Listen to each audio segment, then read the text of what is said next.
All right, welcome. We have a number of bills today, so let's get going. House Joint Resolution 6. I think we have our Chief Justice or some folks from the courts here. Welcome, Justice Fader. Good to see you. Judge Morrissey, welcome.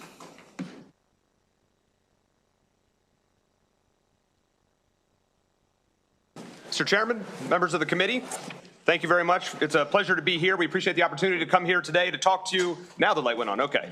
To talk to you about HJ 6, which is a bill that would implement the recommendations of the Judicial Compensation Commission.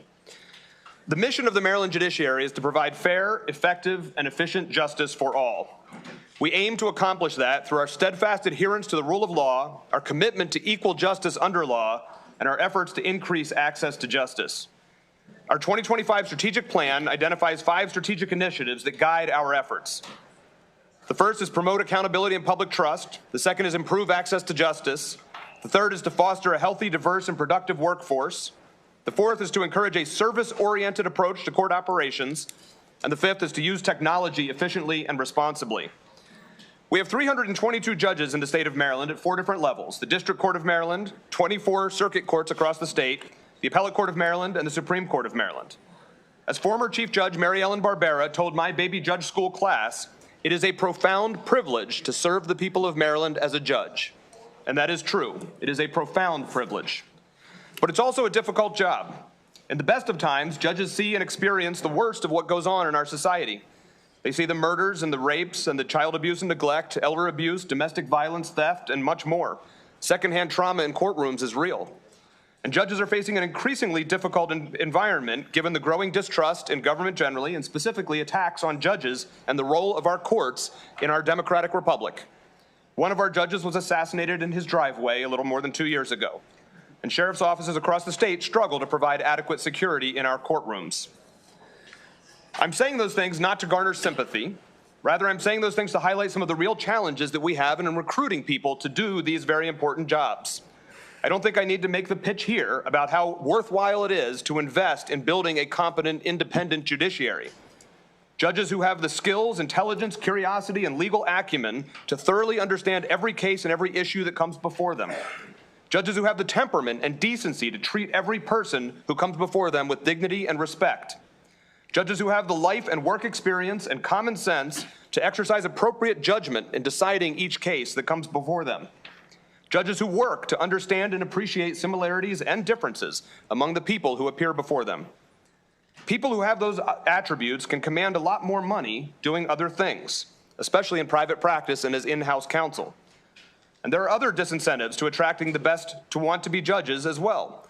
To apply a circuit court for a circuit court judgeship, an individual has to be willing to give up their current job for one that is uncertain to continue for more than a year after that, given the need to run for election. That is particularly important for lawyers in private practice who need to break ties with all of their clients to become a judge, leaving them in an uncertain position if they're not successful in an election. That's a lot to risk. We don't need to compete with private practice salaries to attract good judges. People who want to be in public servants will and do accept less. But the question is how much less when those same people are thinking about putting children through college and providing for retirement. The question is not whether the judges will sacrifice. The question is, how much? As it stands now, and as you will hear soon from Justice Biran, when factoring in the cost of living here in Maryland, we stand at the bottom quartile of states in what we pay our general jurisdiction trial judges. And as you will hear from Chief Judge Morrissey, even without cost of living factored in, we don't stack up well against federal judicial salaries or private practice. Over the last 2 decades, our salary increases have fallen well below increases in cost of living in society more generally. The Maryland judiciary stands as a bedrock of the rule of law. Our judges are truly dedicated public servants who are committed to the rule of law and to the people of this state. We want to retain the judges we have and be in a position to recruit more who meet the high standards that the people of Maryland deserve. We believe that the recommendations from the Judicial Compensation Commission are fair in light of the state's current financial circumstances and urge this committee to support them. Thank you, and I will turn it over now to Justice Jonathan Biran. Good afternoon, Mr. Chairman, members of the committee. It's nice to be back. As you'll recall, I have the honor of serving as the chair of the Judiciary Special Committee on Judicial Compensation. Our committee is comprised of members of all 4 levels of the judiciary, as well as State Court Administrator Judy Roop, and other key employees of the Administrative Office of the Courts. Our committee pulled together data comparing Maryland's judicial compensation to that of the other 49 states and the District of Columbia, as well as the federal courts. We then provided that data and other relevant information in a report to the Judicial Compensation Commission, and I know you'll be hearing from the chair of the commission, Megan Casey, in a little bit. Data from the National Center for State Courts reflect that nationally, when factoring in cost of living, as of July 1st, 2025, the salary of our circuit court judges ranked 38th out of 51 jurisdictions. Appellate court, our intermediate court judges, they ranked 35th out of 40 jurisdictions with a comparable intermediate appellate court. Our Supreme Court justices ranked 37th out of 51 jurisdictions, and our Chief Justice ranked 29th out of 51 jurisdictions. Now, in terms of absolute dollars, our rankings are higher, but applying our high cost of living factor, we are in the bottom half to bottom 12% of jurisdictions, depending on the level of the judiciary you're looking at.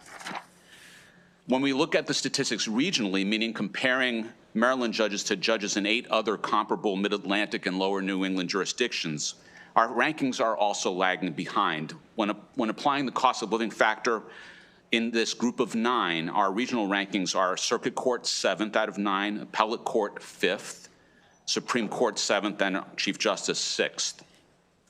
Now, the National Center for State Courts no longer tracks salary data for courts of limited jurisdiction, such as the District Court of Maryland, but we were able to do our own comparison of district court judges' salaries compared with judges of courts of limited jurisdiction in 6 other states for which we were able to obtain data: Alaska, Colorado, Kentucky, Nebraska, Rhode Island, and Washington. And when applying the cost of living factor, we determined that a Maryland district court judge's salary is approximately $9,000 less per year than the average salary of a similar judge in these other states.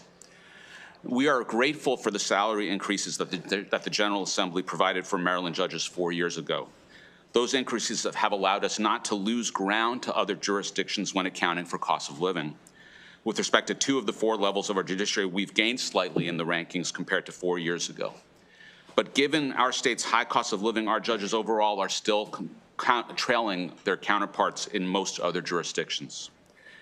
In light of the current budget climate, the Judicial Compensations Commission's recommended increases are definitely more modest than the Commission's recommendations for 4 years ago.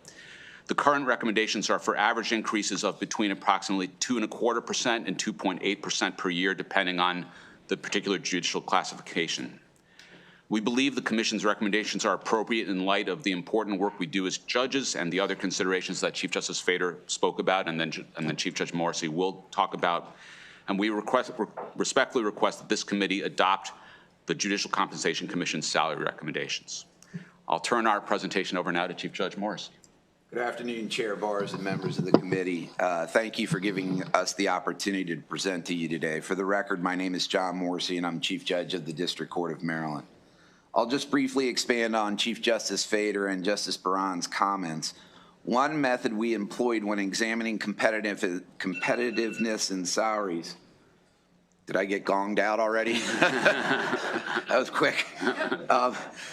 When examining competitiveness in salaries was to evaluate judicial salaries in comparison to other legal positions. For example, a federal district court judge earns $24,990, which is more than $35,000 greater than a circuit court judge's salary and more than $48,000 greater than a district court judge's salary. In the private sector, a first-year associate at a Washington, D.C. law firm earns an average of $223,909 per year, which is more than both what the circuit court and district court judges earn and is equivalent to my own salary as a chief judge despite my 37 years as an attorney and 21 as a judge. Additionally, if you compare judicial salaries to academia, the average law professor salary surpasses that of a district court judge by more than $6,000, which coincidentally is almost the exact amount that the commission recommended for increases. I think I can speak for most judges that becoming a judge is about service to the people and not necessarily the salary. But the competitiveness of judicial salaries remains a significant factor in determining the pool of candidates willing to pursue a judgeship and consider becoming a judge. Since 2022, the last time we came before you, there have been 89 judicial vacancies. Of these, 60 vacancies were filled by practitioners from the public sector, typically state's attorneys or public defenders. 19 appointments came from the private sector, and 10 seats are currently awaiting appointment. For those candidates in private practice, the decision to apply for a judgeship can come down to how competitive the salary is compared to their current earnings. Even a modest increase in judicial salaries could help ensure that the governor has access to the broadest pool of highly qualified candidates. I thank you all for entertaining us today, and I'd be happy to answer any questions. Thank you. Is Megan Casey with us? She is. Why don't you come up as well, and then we can take questions for everyone. Thank you. Thank you, Mr. Chair and members of the committee. Like Justice Buran, it's nice to be back before you today. My name is Megan Casey. I'm a partner in the Baltimore law firm Gallagher LLP. But more importantly, I'm here today in my role as chair of the Judicial Compensation Commission. Our 7-member volunteer commission is tasked by state law with studying the compensation of judges in the Maryland courts and making recommendations to this body. The statute that creates the Judicial Compensation Commission speaks clearly on the purpose that our recommendations should serve. The statute provides that, quote, the judicial compensation structure shall be adequate to assure that highly qualified persons will be attracted to the bench and will continue to serve there without unreasonable economic hardship, unquote. Before beginning our deliberations this legislative cycle, our commission received a detailed report from the Maryland judiciary highlighting much of the information presented to the committee today by Chief Justice Fader, Justice Buran, and Chief Judge Morrissey. That report showed that despite recent increases, the salaries of the judges of our Maryland courts continue to lag behind those of their counterparts in more than 35 states when the high cost of living in Maryland is factored in. The report, as you heard from Chief Judge Morrissey, also showed that our state's judges continue to be paid less than professors in our state's 2 law schools and less than their federal counterparts in federal courts in Maryland. The gap, as you heard, is even wider in private practice, where first-year lawyers in Washington, D.C. law firms, lawyers who have no experience, who are straight out of law school, are paid more than our judges in the state district and circuit courts with decades of experience. Our commission did also receive information from the Department of Legislative Services regarding the economic challenges that we know this committee is well aware are facing the state in this and upcoming fiscal years. Now, over the course of 3 public meetings, our commission wrestled with how best to serve our statutory objective to assure that highly qualified attorneys will continue to be attracted to and remain on the bench in this time of economic challenge for the state. And our recommendations are memorialized in House Joint Resolution 6. It was critical to our commission that Maryland's judges receive an increase in their salaries over the course of the next 4 years, and that increase at least attempt to keep pace with the ongoing increases in the cost of living in our state. Our commission also concluded that the increase should be more modest than it was 4 years ago in light of the state's economic outlook. Ultimately, we recommended that each judge's salary increase by $23,600 over the course of the next 4 years, as compared with our recommendation of a $40,000 increase over 4 years ago. And our commission also heard examples of attorneys who have chosen not to apply for openings in the Maryland judiciary because of concerns about compensation. It is critically important that Maryland continue to incentivize highly qualified attorneys to step up and serve in these judicial roles, which are essential, as everyone here will I'm sure agree, for the fair and effective administration of justice for Maryland citizens. I ask that the recommendations of the Judicial Compensation Commission be adopted. Thank you. Thanks. Thank you for your work. Any questions for our judges, the Chief Justice, Compensation Committee? Did a great job. Good to see you all. Thank Thanks you, for your Mr. service. Chair. Appreciate you. Have a good day. Let us move to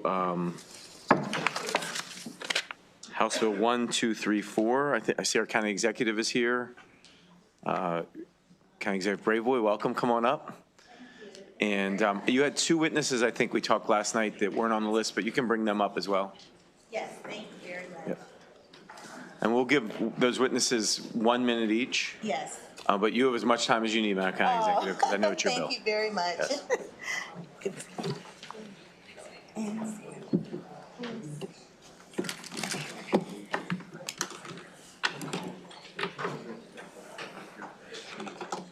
Mr. Chair, may we begin?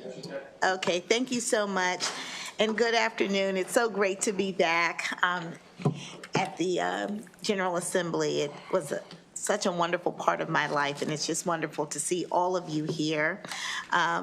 So thank you so much, Chairman Barnes, Vice Chair Kaiser, and the entire committee for having me here today. For the record, I'm Aisha Braveboy, County Executive for Prince George's County. As you all know, these are challenging economic times, but through collaboration and innovation, counties like ours, we're reimagining land use and working to elevate our communities by generating economic growth and transforming neighborhoods.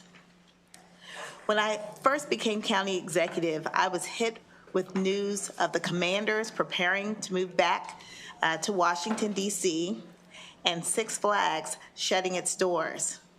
While these were seasonal operations, they represented a huge revenue loss for Prince George's County.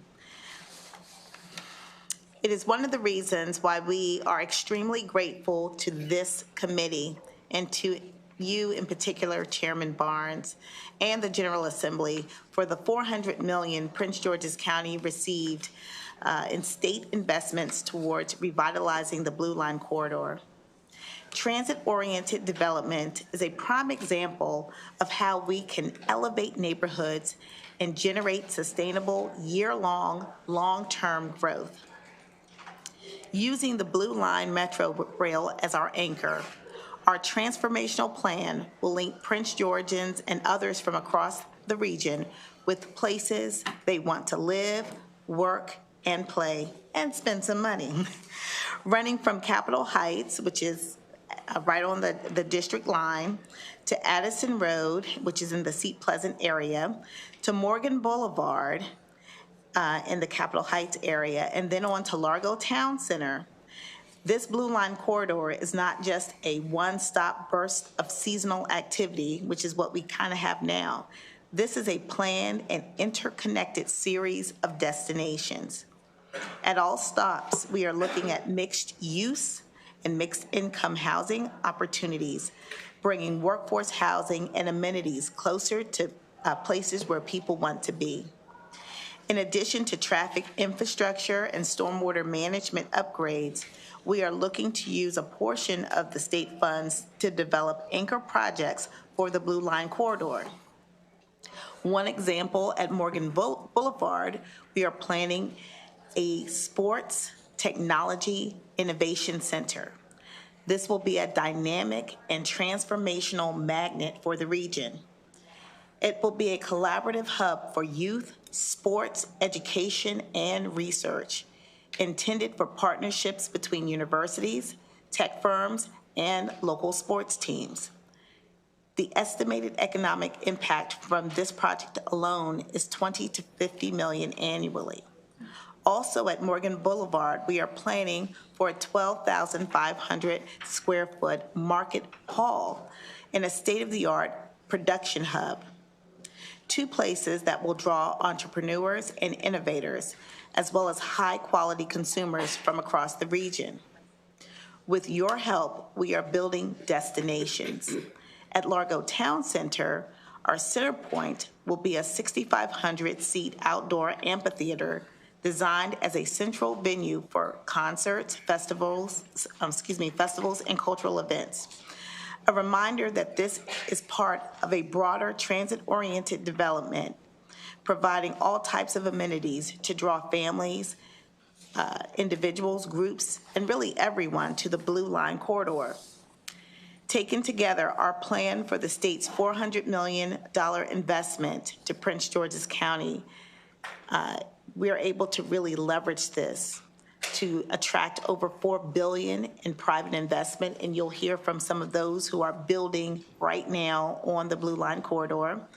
Develop 273,000 square feet of new retail space, 5,200 additional housing units, creating 21,000 new jobs, and bringing at least $21.7 million in property taxes each year. As the commanders head to D.C., we like to say that Prince George's County is going from burgundy and gold to blue and green. The Blue Line corridor is our anchor and where individuals will come as a destination. But green means growth, green means healthy living, green means affordability, green means go. Prince George's County is ready to go on all of these projects. We thank you for being such tremendous partners in this important work, and we ask for your favorable consideration of this legislation. And I want to thank you personally, Mr. Chair, for all of the time that you have given us to explain what our administration intends to do.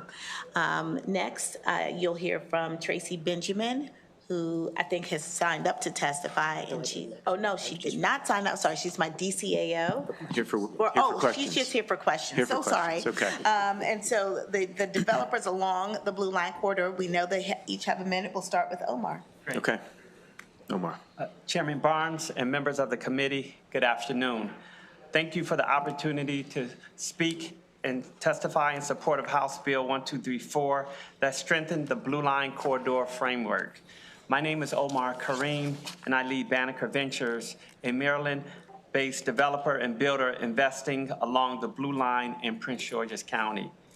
House Bill 1234 modernizes eligibility so state dollars can be deployed where they generate the highest return. Mixed-use development, an amphitheater and other arts venues, tech and sports complexes, and the enabling infrastructure that anchors long-term commercial revitalization. On the ground, this translates into walkable, transit-oriented communities, bringing a grocery store to a food desert in Capitol Heights, neighborhood retail and housing in Largo, all while recapturing millions of dollars in retail spending and generating tens of millions in annual real estate taxes. I respectfully ask for a favorable report and your support of the bill. Thank you. Mr. Good afternoon. Good afternoon, Chair and members of the committee. My name is Michael Hunter, and I'm here on behalf of Downtown Largo Land in strong support of House Bill 1234. Across the country, transformative districts are succeeding with models that are relevant to this conversation today. What these projects share beyond vision is the legal and financial framework that allows the public sector to partner comprehensively with private developers such as us to deliver entire districts. Prince George's County has that same opportunity along the Blue Line corridor. With metro access and the presence of the UMS Hospital campus, downtown Largo will be a true downtown. A new amphitheater could also serve as a catalytic anchor. In today's cautious market, investors require certainty to invest where public-private partnerships are clearly authorized, infrastructure delivery is coordinated, and projects are designed as integrated ecosystems rather than standalone facilities. House Bill 1234 provides that flexibility. It is enabling legislation for a downtown, one that allows Prince George's County to compete regionally and globally. On behalf of Downtown Largo, I respectfully urge a favorable report. Thank you. Thank you. And Mr. Wash? Good afternoon, and thank you, Chairman Barnes, for convening this important discussion on House Bill 1234. My project is 210 Maryland Park Drive. Can you hear me? I'm sorry. My project is 210 Maryland Park Drive, right at the entrance of Prince George's County, right on Southern Avenue. These projects are so important in the world of transit-oriented development because not only do they spur growth and create economic avenues for retail, but it also allows residents and professionals to move in communities where they don't need to purchase transportation. because you have subway stations within 600 feet of our project. In support of this, in support of all the projects that are up and down the Blue Line corridor, I think it's advantageous for the state to take advantage of these areas that will spur new residents into the county, new tax base into the county, as well as the need or the non-need for parking for retail. Again, I would ask for favorable support and favorable comments regarding the 1, 2, 3, 4 House bill. Thank you. Thanks for your testimony. Thanks for being with us. We have any questions for County Executive or the panel? Delegate Tolles. Thank you so much, Mr. Chair. Thank you. Hello to my county executive and her team.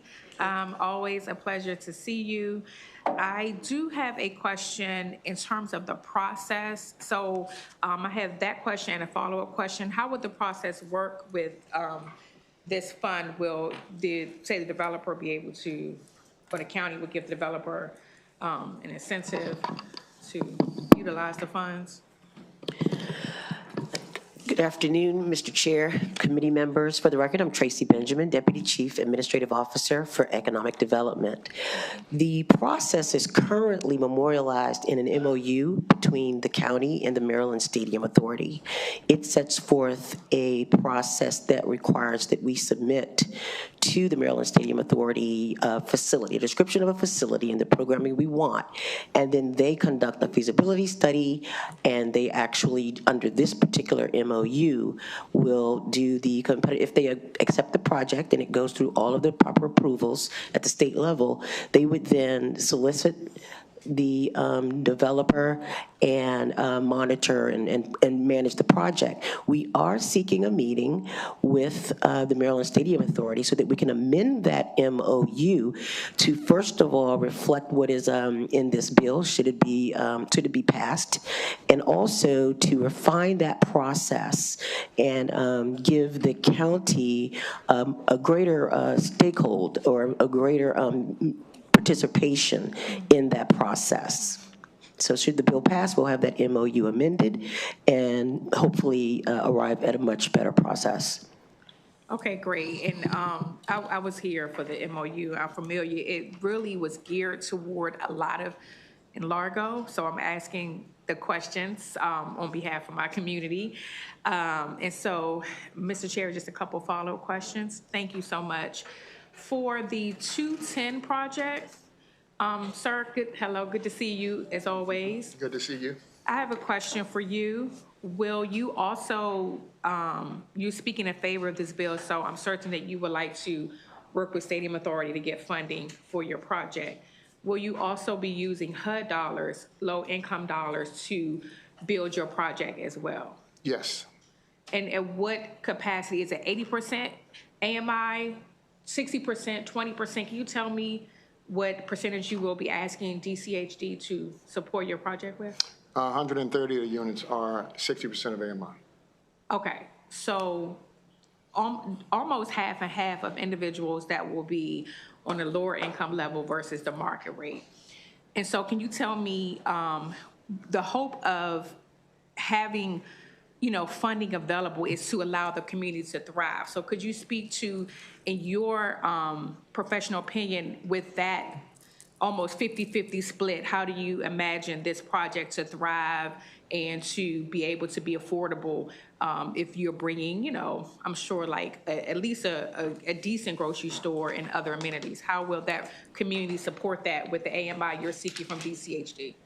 Well, the community, what we bring to the table is we bring a health benefit to the table. We have a dental office that is coming on site. We will not have a grocery store at our site. There's a grocery store that will be coming at the Capitol Heights site. The same, they're about a mile of each other. Right, but what that does, though, is allow individuals in the county to live in areas that are upwardly mobile, upwardly growing in terms of the amenities, to have a choice in a transit-oriented community with new housing. Mm-hmm. So I think it's a great benefit because you have so many people who have to choose between transportation and a good place to live. Okay. Okay, great. And you do know I'm familiar with the area, so Yes, I do. I do. Yes, I I do do. have some about. You've heard me say this for over a decade, assuring that we have, with that AMI, I'm always challenged there because I want to make sure that we are creating communities that are improving the communities, not sort of keeping it stable. And so one last question, Mr. Chair. The individual that's representing my district, I have not heard from you. So could you talk about how your project with working with Stadium Authority will improve the Largo area? Well, there's two, I think, right? Yes. In your area. So- Yeah, I haven't heard from either one of you, so I don't know about that project. If you could talk, yeah, anyone, if you can just talk, yeah, thank you. Sure. Delegate Tolles, thank you so much. First of all, the pavilion at Lotsford will invest $370 million to bring 3 mixed-use projects to downtown Largo, specifically right across from the county administration building in a long vacant parcel that's been vacant for nearly 3 decades now. We'll break ground next summer and deliver the first building 2 years from then. It will bring nearly 60,000 square feet of retail, which has long been a need in that area, particularly along Lotsford, all the way down from McCormick. So when all of the employees, as the county administration had been bringing all of their headquarters buildings to many of the headquarters buildings to that part of Mid-County, yet they don't have as many places to eat. They don't have the doctors that came from University of Maryland Regional Medical Center and all of those things. So we have specifically had a focus on bringing retail and high-end jobs and a mixed-use feel to downtown Largo there, and while bringing hundreds of jobs for each one of the construction projects as well. Okay, thank you. I look forward to following up with you. So thank you, Mr. Chair, and I would like to know your AMI as well. Could you say mixed use? Is it medical and retail, or are you adding apartments? Yeah, Mr. Cream, since you 120%. are in the delegates district, it might be advantageous for you to make a meeting, come down and speak with her at another occasion. Absolutely, Mr. Okay. Chair. All right, any other questions? Madam County Executive, I just want to congratulate you on the vision that you have. You've shown me some of your plans. I guess the next step is just turning that vision into concrete plans and then great economic development to benefit not just Prince George's, but our entire state, which was our vision for the Blue Line Corridor money to begin with. So we look forward to working with you and your team. Ms. Benjamin, good to see you. Thanks for being with us. Thank you very much. Take care. Oh, in 12 years since we were on ECM together? Yeah, oh my goodness. 12 years. Yeah. Absolutely. I'm still here. So am I today. Yeah. Great. Have a good day. Yeah. See ya. All right, let's see. We have House Joint Resolution 5. Is Bruce Plaxton? Are you doing that? Hey, Bruce.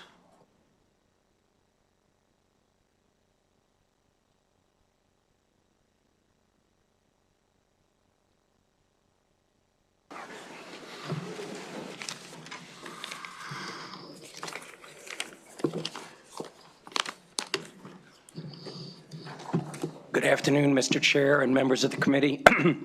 Excuse me. My name is Bruce Plaxton. I'm here in my role as chair of the Governor's Salary Commission. And Mr. Chair, I remember you before you were even on Economic Matters when we worked on some projects together. The Governor's Salary Commission is set up by the Maryland Constitution. We just completed our 13th quadrennial study. In other words, the commission only meets every 4 years to make a recommendation that would start in the new 4-year term of a governor and statewide constitutional officer salaries.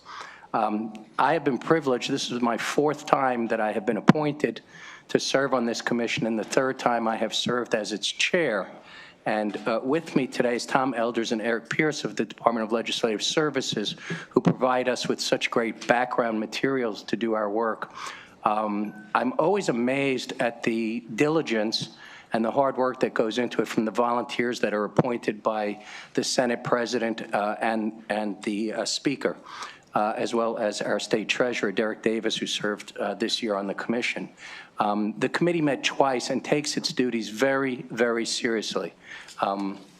The commission met twice. We studied salary levels of the governor and lieutenant governor, and like previous commissions, we also considered the salary levels for the other constitutional officers, that is the Attorney General, the Comptroller, the Treasurer, and the Secretary of State.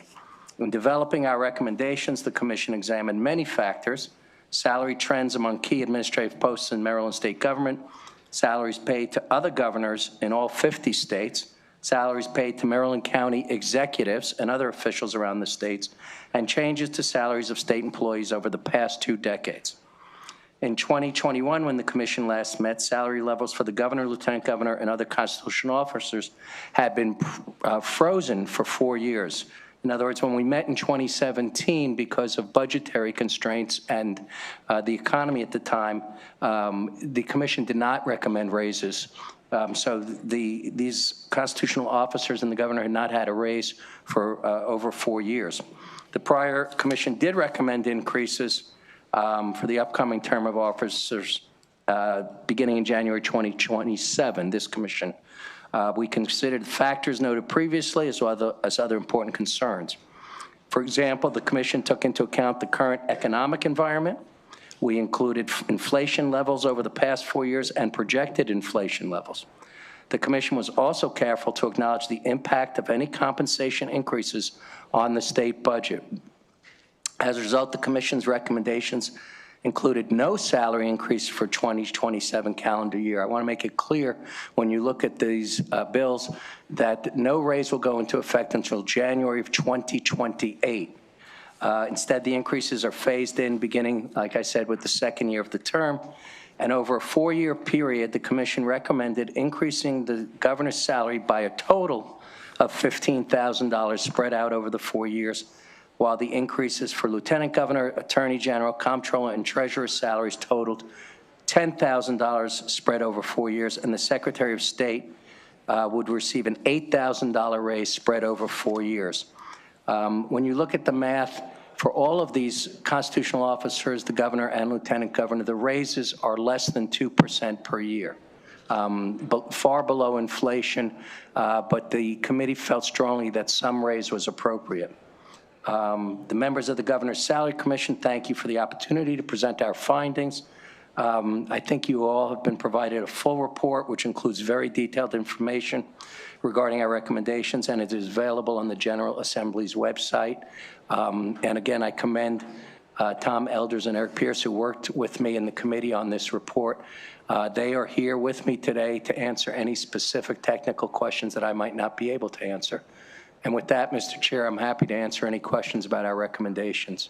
And you only called House Joint Resolution 5 because we also have a bill. Okay. So any questions from Ms. Plaxton or any of the panel? All right, that concludes the bill hearing. Let's move to House Bill 607. Okay. As I already, my remarks were really on both bills. House Bill 607 is the constitutional officer salaries, where you could see that there's a $5,000 raise phased in after 2 years. It's frozen for 2 years, then there's a $5,000 raise. It's frozen again, and then another $5,000 raise. It's a pretty simple bill. Good. We can adopt your prior comments as well. Any other questions on this bill? Thanks for your service in doing this. You're all over the place. It's a pleasure to be in front of your committee. I've been coming down here over 30 years. I don't remember testifying in front of Appropriations before. Congratulations. All right. It's much quicker than Judiciary. Absolutely. Less questions. We aim to please. Yep. Have a good day. Take care. You. Delegate Moon here? Nope. Delegate Patterson?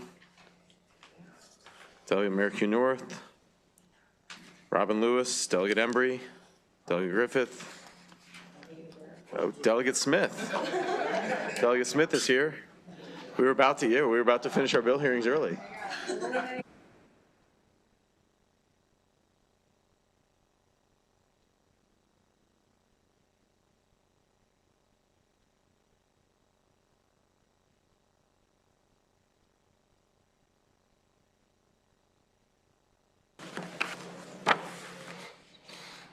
Good afternoon, Mr. Chair, My distinguished colleagues on the House Appropriations Committee, for the record, I'm Delegate Stephanie Smith, and I'm here to present for you House Bill 1076 concerning higher education institutions and over-the-counter contraception, access and reporting.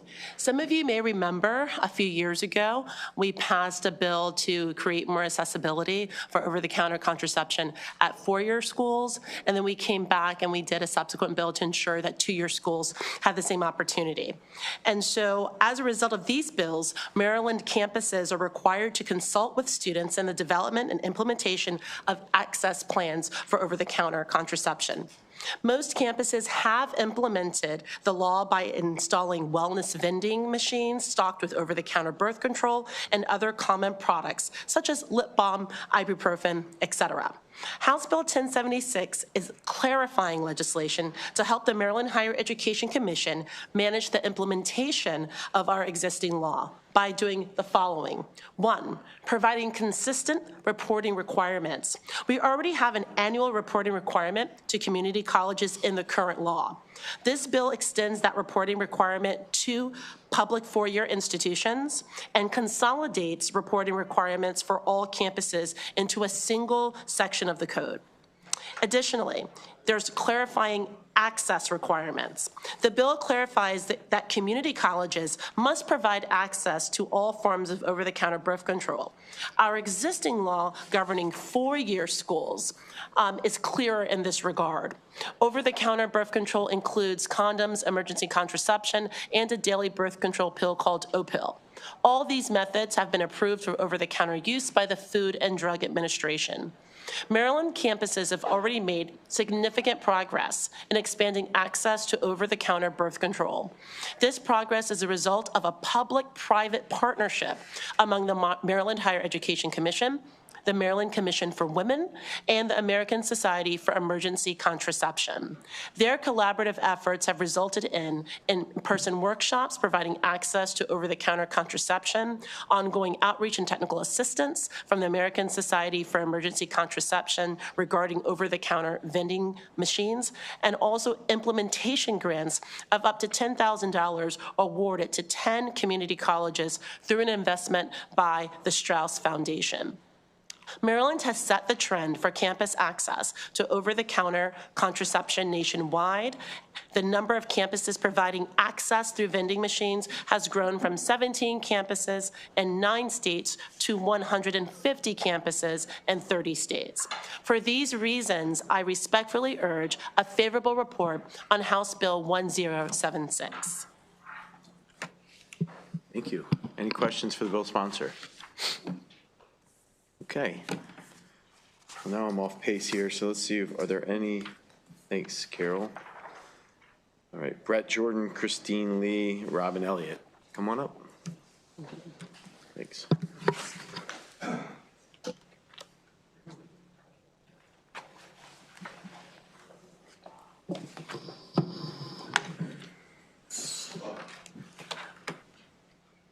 Hello, Chair Barnes, Vice Chair Kaiser, and members of the Appropriation Committee. Thank you for the opportunity to testify in support of HB 1076, which aligns requirements between 2-year and 4-year public colleges and universities in Maryland.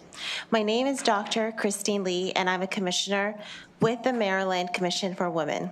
I serve as the second vice chair of the commission and the chair of the OTC Contraceptive Subcommittee. The Maryland Commission for Women has been working closely with the Maryland Higher Education Commission, the American Society for Emergency Contraception, and the Strauss Foundation to support implementation of 2023 and 2024 legislation that created first in the nation OTC contraceptive access on college campuses. The Maryland Commission for Women also staffs the Maryland Over-the-Counter Birth Control Collaborative, working to ensure contraceptives access for the larger population. HB 1076 is a straightforward bill that aligns contraceptive access requirements for public 2-year and 4-year higher education institutions in the state. It requires 4-year universities to submit their reproductive health plans to MHEC annually. The legislation also clarifies what products community colleges must make available on campus. This bill aligns the language in the two laws to make it clear that all public higher education institutions in the state must provide all forms of FDA-approved OTC contraception on campus.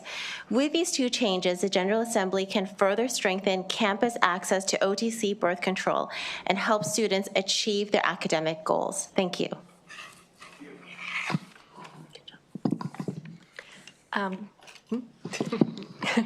Good afternoon, Chair Barnes, Vice Chair Kaiser, and members of the committee. My name is Brett Jordan, and I am the OTC Program Manager for the Maryland Commission for Women, and I'm here to answer any questions that I can for you all.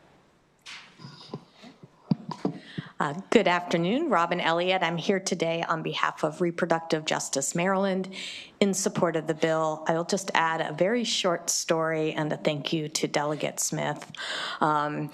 About 3 or 4 years ago, a student at Bowie named Jakia Johnson did her capstone graduate coursework on looking at contraceptive access on college campuses across Maryland, found very uneven access, took this finding to Delegate Smith and then Delegate Ariana Kelly, and that became the legislation. So full story, now Jakia Johnson is Executive Director of Reproductive Justice Maryland. So of course we are in full support of this bill, so thank you very much. Testimony. Thank you all for being with us and all that you do. Any questions for the panel? Okay, thank you. Have a great day. That concludes the bill hearing. Let's move to House Bill 706, Delegate Moon. Delegate Patterson, you're next.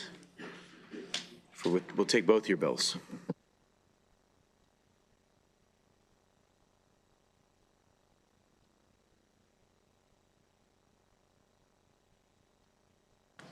All right. Good afternoon, everybody. House Bill 706. This is a bit of an unusual bill, but its methods are certainly not unusual. This is basically a debt collection bill, and I started working on this last year when Vice President J.D. Vance was in Europe and made a speech suggesting that the federal government was maybe not going to abide by court orders. And of course, this was happening right as the administration began impounding and illegally clawing back funds that had been duly appropriated by Congress to Maryland and many other states. And we are, now months and months out from some of that litigation. We have final judgment orders in some of these cases ordering the funds to be released, and they have not been released in all of these cases. And so we are, unfortunately, made to continually confront what to do when the federal government has decided it's going to ignore court orders. So I have put before the Assembly a pretty simple bill. All it says is when we have a delinquent debt like this, there's been a final court order ordering this money to be released and the feds are not doing so, that the Board of Public Works can meet, take a public vote, and declare that that debt is in fact delinquent and send it over to the Central Collections Unit, our debt collectors, for collection. It specifically takes a deadbeat debtor approach to how we would collect this, and specifically authorizes that some of the methods might include putting liens on federal property up to the amount that we are owed, or potentially withholding our collections that are due to the federal government, again, a self-help remedy, in amounts that are until we are recouped. This is enabling only. I want to be very, very clear about this. All this bill would do is authorize BPW to take that vote, authorize them to send that to CCU, And that additional discussion would obviously happen at that point as to what the appropriate debt collection tactics might be and what the risks are. As you'll note in the fiscal note to this bill, it obviously flags that if you were to withhold taxes, the feds might very quickly turn around and say, okay, we're going to suspend other types of payment. I would concede that, but again, it's enabling. This is actually a policy that has now been introduced in multiple other states, New York and Wisconsin, and so many are looking at this. But the part of the bill that I really want to draw your eyes to is the liens. Liens are a language that the White House and the President are quite familiar with in the debt collection world. And I have a $100 million DHS warehouse out in Williamsport that I think is actually a suitable property for us to take a look at to put liens on for some of our owed money. I actually first started looking for property to put liens on last year when the Trump administration had a preposterous policy to put multiple federal properties up for sale, including the DOJ headquarters down in DC, but things like the FDA headquarters in my district, which is a sprawling research R&D campus that fuels private industry in Maryland, but they had the preposterous idea to put this up for sale. And I said, well, wait a second. We're owed hundreds of millions of dollars by the feds. Why don't we put a lien up on that building if they actually do intend to sell it? And the fiscal note, of course, and you have a letter from the AG, and they say, well, this is certainly going to end up in complex constitutional litigation. I agree. That's kind of the point. If the feds are trying to sell the FDA headquarters, I would love to put a cloud on that title and sale process and drag it through complex constitutional litigation. In the instance of Williamsport, I think that thing speaks for itself, what the purpose of a lien would be. Now, as to the monies that were owed, I made reference to something. For almost day one of the Trump administration, some of the funds we're trying to get, the NEVI funds, I don't know if you guys deal with NEVI funds. These are EV charging funds that have been due to Maryland, multi-year grants. The Trump administration, AG went and sued multi-state litigation. They had injunctions that were being ignored to release the money to Maryland and the other states. They went back to court, finally got a final judgment order and a permanent injunction. I'm still trying to trace whether Maryland got its money. Crisfield, Maryland is owed $36 million in Somerset County for tidal flood protections that was illegally suspended by the Trump administration and FEMA last year. Still waiting for that money. Hooper's Island, $25 million for causeway repairs ripped out from them in Dorchester County. Again, there's court orders asking for this money to be released. And I could go on with these kinds of cases, but we need a remedy. And unfortunately, it's a constitutional violation what's going on here. The Constitution gives the spending power to Congress, and these funds have been duly appropriated by a Congress, and now a federal court is agreeing, and it is the feds who are ignoring their own court ruling. So unfortunately, we have a very unusual method that I'm proposing here where the state is going to attempt to enforce the federal court orders. And why can we do this, I believe, and we can get quite far before we trigger the supremacy clause? Because every step of process outlined in this bill is controlled by a state actor. We would go to the CCU that we direct, the BPW that we appoint and vote for, and we would ask them to take action to protect Maryland and enforce the law, and we would go to a state court to place a lien on. And if the feds want to sue to question that we did that, let them sue and make that argument. That's the bill. Thank you. Happy to take questions. Delegate Grice. Thank you, Mr. Chairman. You're right, this is a very unusual bill, but I'm not surprised that you would bring a bill like this, to be quite honest. But so what if there was an impasse between the state of Maryland and, say, Montgomery County, for example, and the local jurisdiction just felt like they were right and the state was wrong? Does the county have the right to put a lien on state property? Again, they can certainly, here's examples of how this plays out. There's a difference between what we can do with players we control in our law and what we can do to enforce on other entities. So, for example, we can certainly put a lien on the federal property. I actually don't think there's any question about that. We go in, we register, we bring the documentation. We've created a process right here. It only touches state and local actors in the state of Maryland. We put the lien on there. So they can now, enforcing the lien is a totally different beast. If they actually go to sell that warehouse in Williamsport and now we go in and try to obstruct the sale, I think there's some interesting questions that'll come into play. And So you'll is get your into answer- I'm sorry. well, I think you'll get into a very similar question if a jurisdiction tried to do that. We have this on both sides. I recall in Maryland, we had sheriffs saying, I will not comply. They had a press conference downstairs in the Judiciary Committee, and we wondered what would happen if that scenario would come to know. I can't prove whether they've complied or not with laws because I can't prove a negative.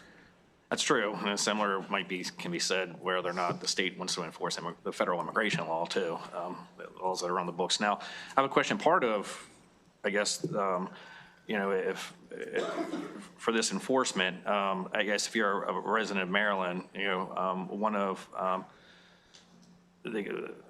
our ways that we collect our money is by putting flags on vehicles. Would we be putting flags on like any federal vehicles that are tagged in Maryland? I mean, how would that work?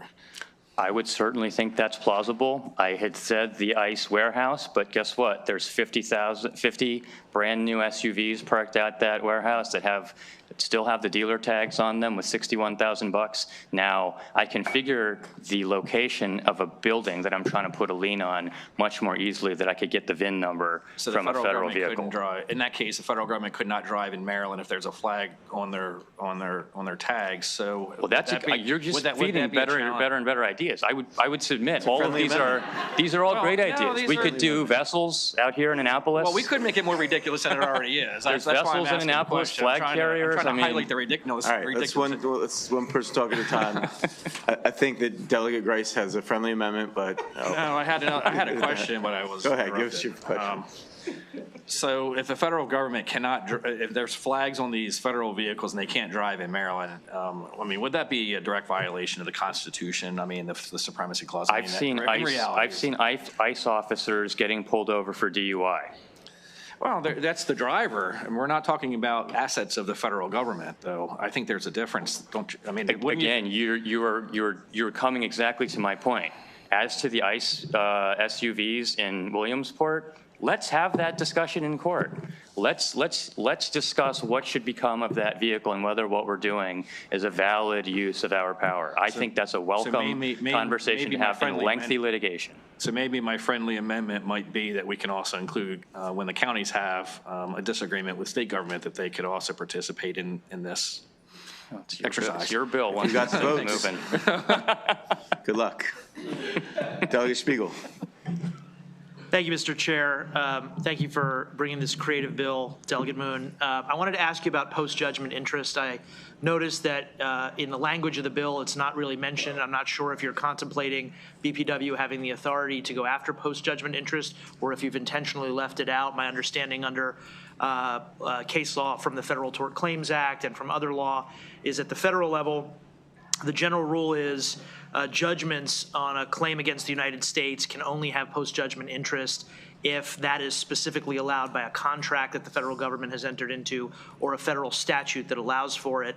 I'm not sure if there would be a federal statute that would apply here, and I don't think the Federal Tort Claims Act applies here because we're not really talking about torts. We're talking about something completely different. So I just wanted to understand your thinking about that and whether that was just sort of intentionally left out of the bill and maybe it's not something you're asking to pursue. I intentionally left a lot of detail out of the bill. Actually, I had a version last year with amendments that was much more spelled out how some of these processes might look, and I would concede there'd be a lot of work to do. But as to a question like that, again, this bill is quite, I mean, I should be frank.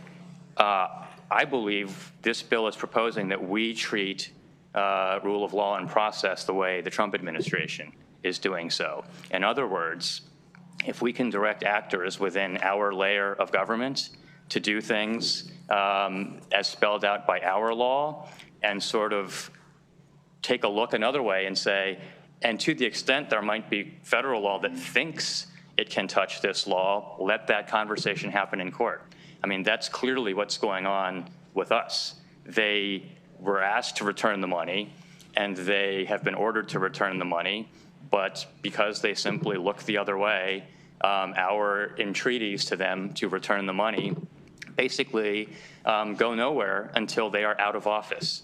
And so if that's the perspective they have, then I'm certainly feeling that we are invited again to construct a framework totally within the confines of state law. And if there is a conflicting Tort Claim Act restriction and they want to allege it as to what we are doing, bring that constitutional conflict in court. Because fundamentally, the courts would be asked, does the state have the right to enforce a federal law that the feds are ignoring, right? And I think which of these trumps the other is an interesting question for constitutional review.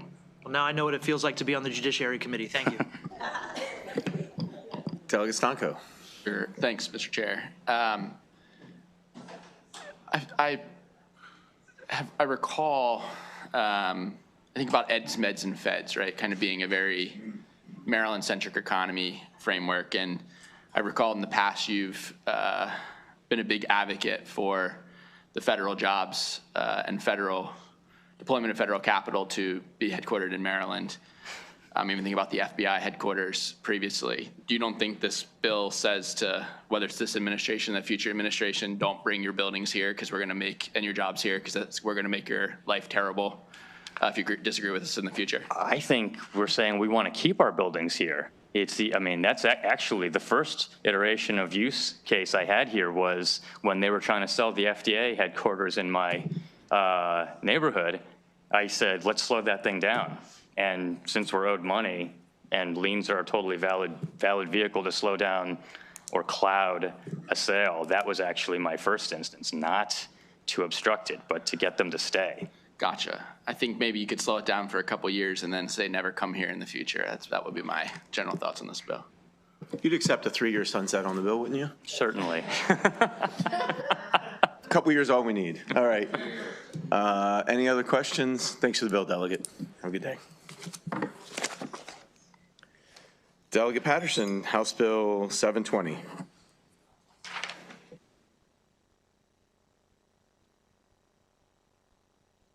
I'm unsure if I have any advocates or witnesses here, so I will proceed. House Bill, good afternoon, Chair Barnes, Vice Chair Kaiser, and members of the Appropriations Committee. For the record, I'm Delegate Edith Patterson, sponsor of House Bill 720, the Douglas J.J. Peters Veterans of Afghanistan and Iraq Conflict Scholarship.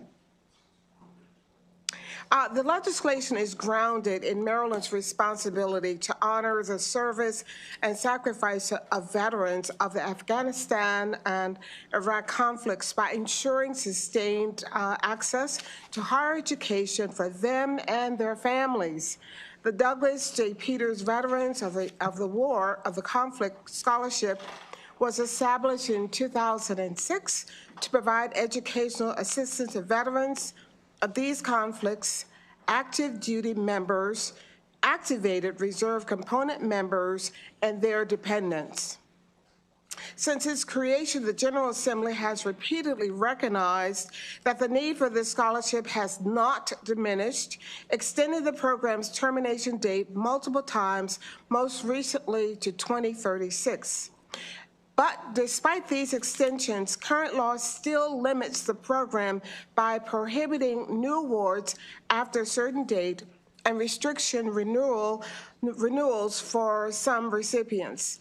This creates uncertainty for service members and families planning for college, often planning years in advance, as well as for non-traditional students returning to higher education after military service.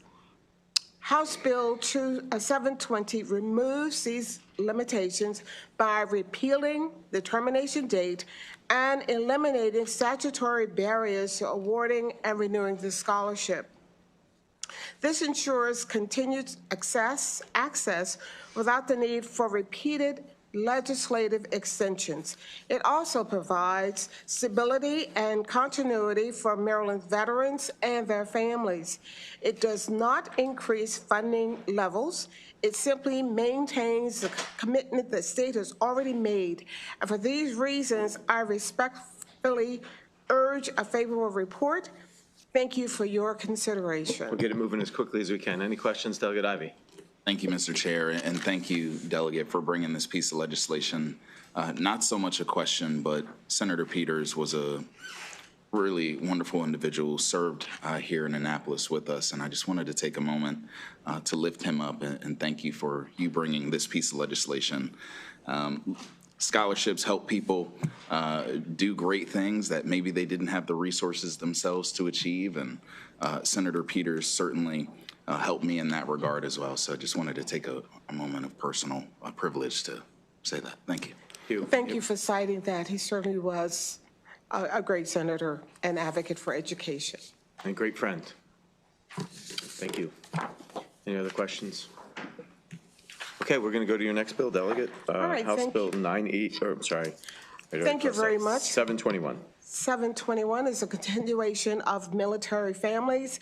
Good afternoon, Chair Barnes, Vice Chair Kaiser, and members of Appropriations Committee. For the record, I'm Delegate Edith Patterson, sponsor of House Bill 721, a cross-file of Senate Bill 243.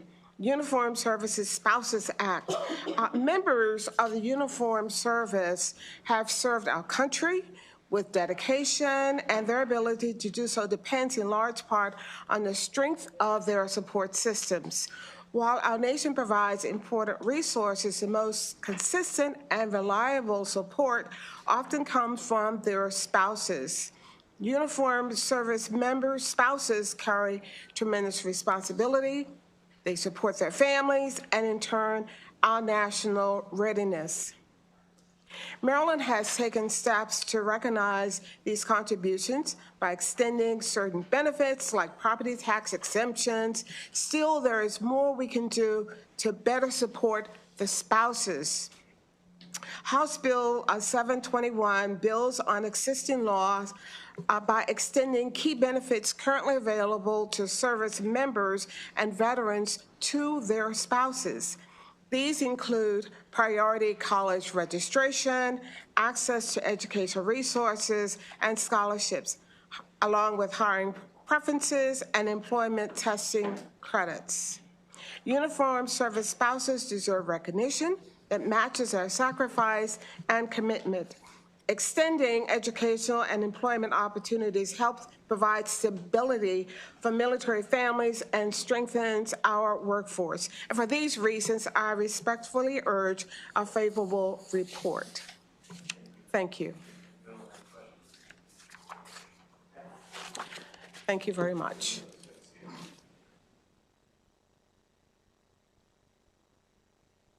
And then Delegate Mercure North, you'll be next, okay? Delegate Embry, I think you have a couple of witnesses, so you can bring them up if you'd like. Is anyone else here?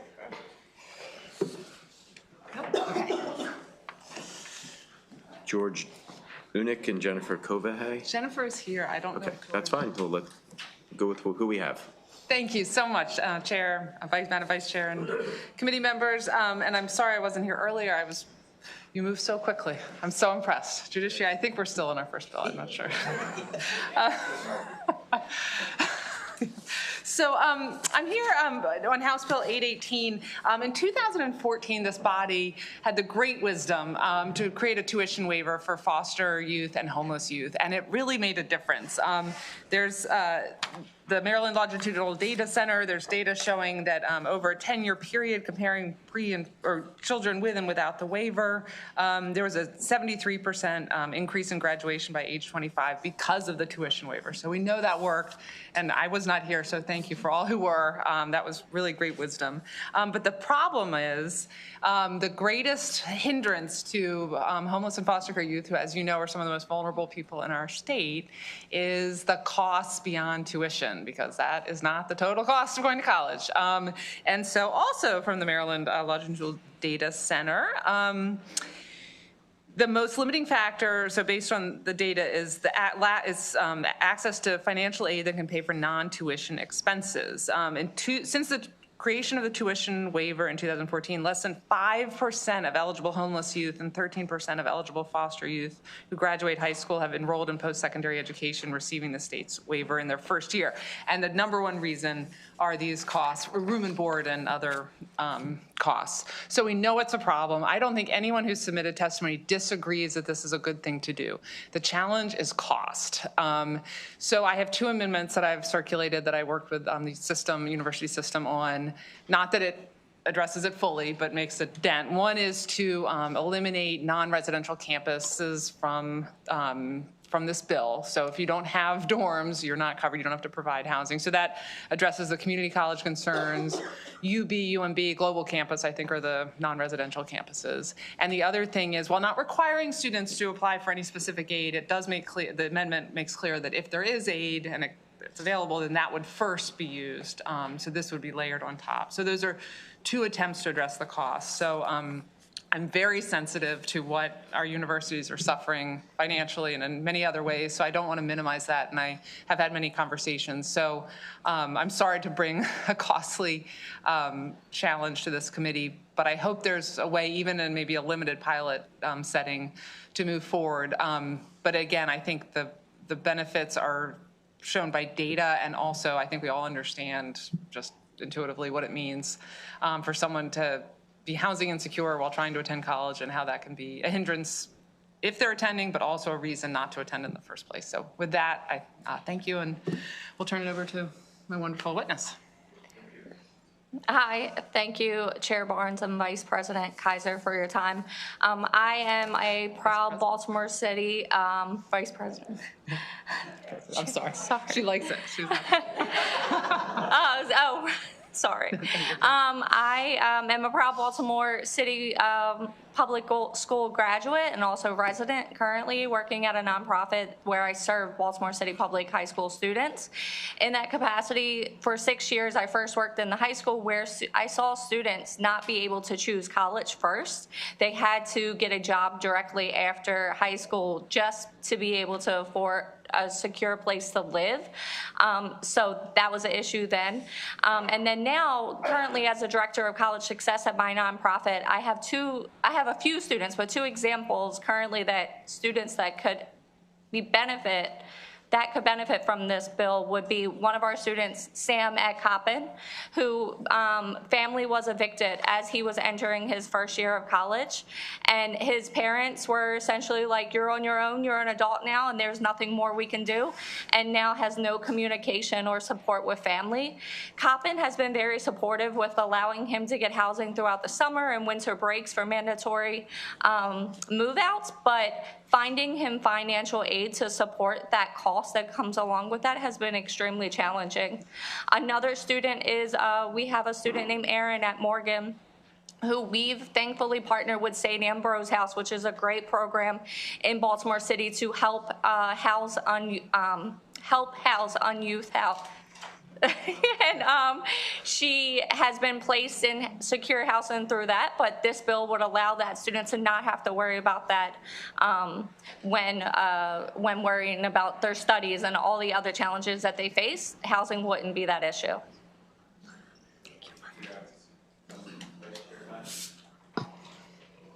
Thank you, Mr. Chairman. Thank you so much, Delegate Embry, for this bill. It really means a lot what you're looking to do, and touching one of those pieces that's missing. Because when I first learned that the state provided this tuition exemption. I was so proud of what we did. And then when I heard you talked about the enrollment numbers, you didn't say the graduation numbers. And they're a lot lower. Yes. And because of those incidental costs, I'm not trying to increase your fiscal note here. But it's also true, and I've had over 1,000 students by this time in my career at the University of Maryland College Park, and only one of whom that I knew was homeless. I'm sure there were some others. But my other students, when the breaks happen, they go home. And yes, and it's also true that not everyone has a good family situation back home, so some people are not. But our foster youth are often aged out. Our unhoused youth have no house. And so that cost as well keeps them unable to afford college. I guess I have to ask a question, Mr. Chair. Isn't that so? That is exactly so. Can we work on that next year? I would love to. Thank you. Okay, any other questions? All right, thanks for the bill. Thank Thanks you. for your advocacy. All right, Delegate Miracle North, you're up next, House Bill 982. And it looks like you have some witnesses here. Teresa Hessler, Richard Perry. If they are here, they can come on up. And Rachel Wagner is virtual, so if you can get her ready. I have a Rachel Wagner virtual, but I have people signed up, and I know your chief of staff is here, so that's fine. Looks like you got everybody, so you're good. Okay, let's start here. Thank you, Mr. Chair, Madam Vice Chair, my colleagues on the Appropriations Committee, Delegate Bernice Miracle North, representing District 14. And I wanted to turn over to my Chief of Staff to offer testimony. When you hear his testimony, you'll see why I wanted him to kind of take the lead on this. So go ahead, take it away. Thank you. Good afternoon, Chair Barnes, Vice Chair Kaiser, and members of the House Appropriations Committee. For the record, my name is Zach Levin, and I serve as Chief of Staff for Delegate Bernice Miracle North. I'm honored to be here to offer testimony in strong support of House Bill 982, Higher Education Tuition Exemption for Foster Care Recipients Eligibility. House Bill 982 makes a narrow but important adjustment to Maryland's existing tuition waiver for foster care recipients. Under current law, a young person who's adopted or placed in guardianship only qualifies for the tuition waiver if they were in foster care on or after their 13th birthday. House Bill 982 lowers that age threshold to 8.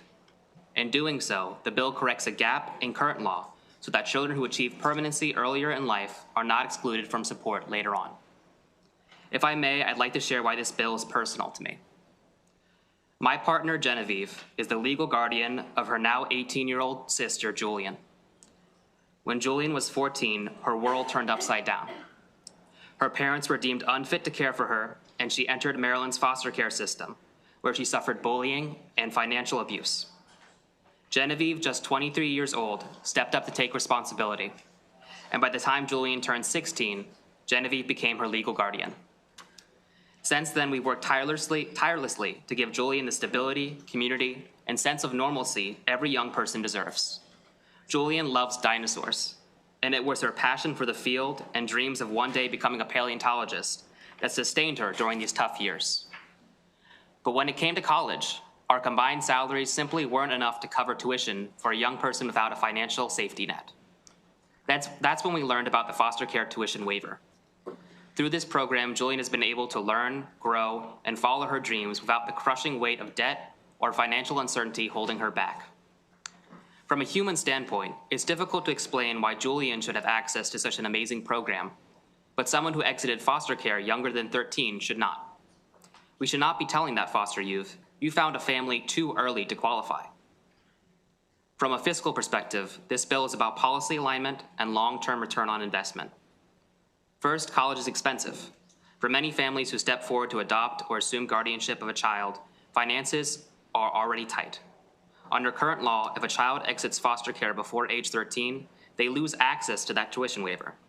That means a family considering adoption or guardianship when a child is 8 to 12 must weigh the financial burdens of supporting that child's higher education.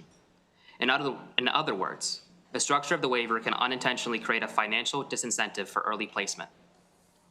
Second, education outcomes for foster youth demonstrate why this investment matters. data from the Maryland Longitudinal Data System Center show that approximately 58% of foster youth enroll in college at some point, and about 35% utilize the tuition waiver. Data from DHS shows that in fiscal year 2025, there were 185 foster youth that exited the program in that 8 to 12 age range. Of those 185, it is likely that 40 to 50 will go to a Maryland college and make use of the tuition waiver. These 40 to 50 students will also be distributed across Maryland's colleges and universities. But beyond the data and fiscal notes, this bill is about expanding accessibility to a truly transformative program for foster youth. It is about the child who enters foster care after experiencing instability and trauma, who is adopted at age 12 into a permanent, loving home. That child does everything we hope for. They stabilize, they grow, and against all odds, graduate from high school. And then at 18, they discover they do not qualify for the same tuition support as a peer who remained in care until 13. Not because they needed less help, not because their trauma was less significant, but because they found permanency sooner. I'm proud to share that Julian has been accepted into the University of Maryland, including its first-year Innovation and Research Experience program, one of the university's prestigious undergraduate research initiatives. She's thriving. Genevieve and I are so proud of her and so grateful for the foster care tuition waiver for making her dreams possible. But for every Julian who benefits, there are many children and families who cannot access this support. House Bill 982 fixes that, ensuring that children who find permanency early are not penalized later. For all these reasons, I respectfully urge a favorable report on House Bill 982. Good afternoon, Chair Barnes, Vice Chair Kaiser, and members of the committee. For the record, my name is Teresa Hessler, Ashler Government Relations, and I am here today on behalf of the Maryland Association of Resources for Families and Youth, also known as MARFI. We are in strong support of House Bill 982. At its core, this bill is about permanency, opportunity, and life trajectory of an individual. As we know from decades of child welfare research and lived experience, that earlier permanency changes outcomes. Children who achieve stable, permanent homes earlier in life experience stronger emotional health, better educational continuity, and significantly improved long-term stability in adulthood. They are more likely to graduate, more likely to pursue higher education, and less likely to experience homelessness, unemployment, or system involvement later in life. While this bill may impact a relatively small number of children, for those youth, it can be transformative. A single policy barrier tied to age can ripple across a lifetime. When we remove or lessen that barrier, we send a powerful message. Permanency should never come at the cost of opportunity. And for families considering adoption or guardianship, clarity and consistency in long-term supports that matter. When the state reinforces permanency with opportunity, we strengthen those family decisions and support lifelong commitments. HB 982 is a simple statutory adjustment, but it has the power to change the trajectory of a child's life. For those reasons, MARFI respectfully urges a favorable report. Thank you for your consideration. Good afternoon. I'm Richard Perry. Good afternoon. I'm Richard Perry. I'm speaking here on behalf of Maryland Legal Aid. Maryland Legal Aid represents hundreds of Maryland's abused and neglected children across the state of Maryland in child in need of assistance proceedings. We represent youth of all ages in foster care, and this experience leads us to strongly support House Bill 982. The young people we represent often begin their journeys already at a disadvantage, especially in the academic realm. Many enter foster care having faced instability, trauma, or inconsistent schooling. Even when a child exits foster care at a young age, the effects of those early disruptions can persist for years. The tuition waiver is one of the few tools that can really help level the playing field for these youth. It gives these young adults a chance to catch up academically, pursue higher education, and reach their full potential, opportunities that too many of them would otherwise be denied. HB 982 will also strengthen permanency outcomes. Sometimes caregivers who are willing to step forward to take custody or guardianship of a child will sometimes hesitate, not because they lack commitment, but because they fear they will not be able to meet the financial responsibilities that come later when the child grows up and seeks to attend college. By extending and securing the tuition waiver, this bill provides caregivers with the reassurance that choosing permanency and taking custody of a youth in foster care and taking them out of foster care will not jeopardize the young person's educational possibilities. I would also respectfully disagree with the fiscal note to some extent. That note assumes that these youth go to college and that the college then just loses the tuition that the youth would pay.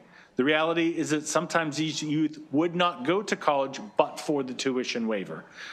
Sometimes these youth simply lack the supports that their peers have to go to college, and so the tuition waiver actually does not represent lost revenue. It creates opportunities. Thank you. Thank you for your testimony. Thank you for your advocacy.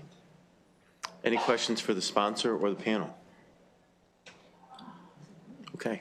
Great, thank you very much. Thank you. Thanks for the bill, Delegate. Good to see you. Oh, we do have a virtual witness, Rachel Wagner, 2 minutes. Welcome. Sorry. Thank you. No, it's okay. Thank you.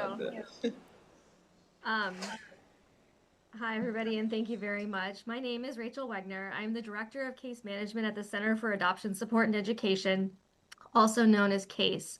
CASE is based in Maryland and provides mental health services to children and families touched by adoption, foster care, kinship care, and guardianship.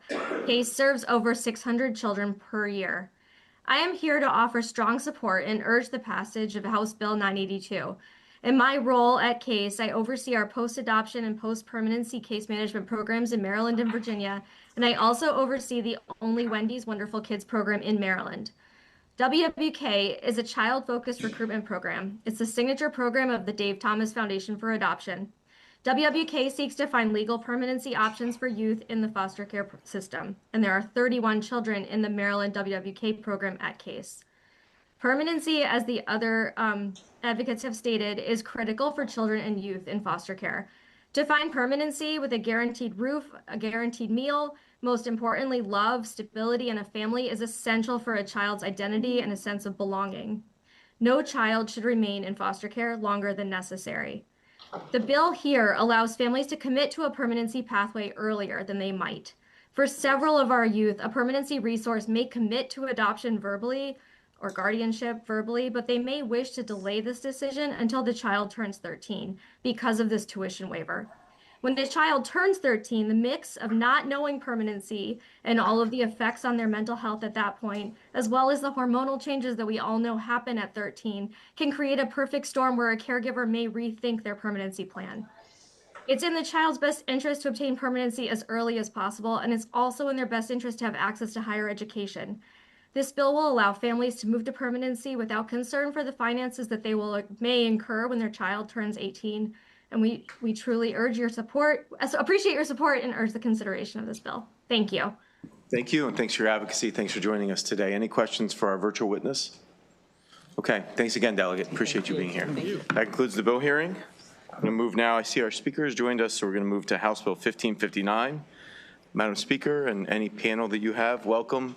Thank you. It's nice to see you. Yes. Thank you.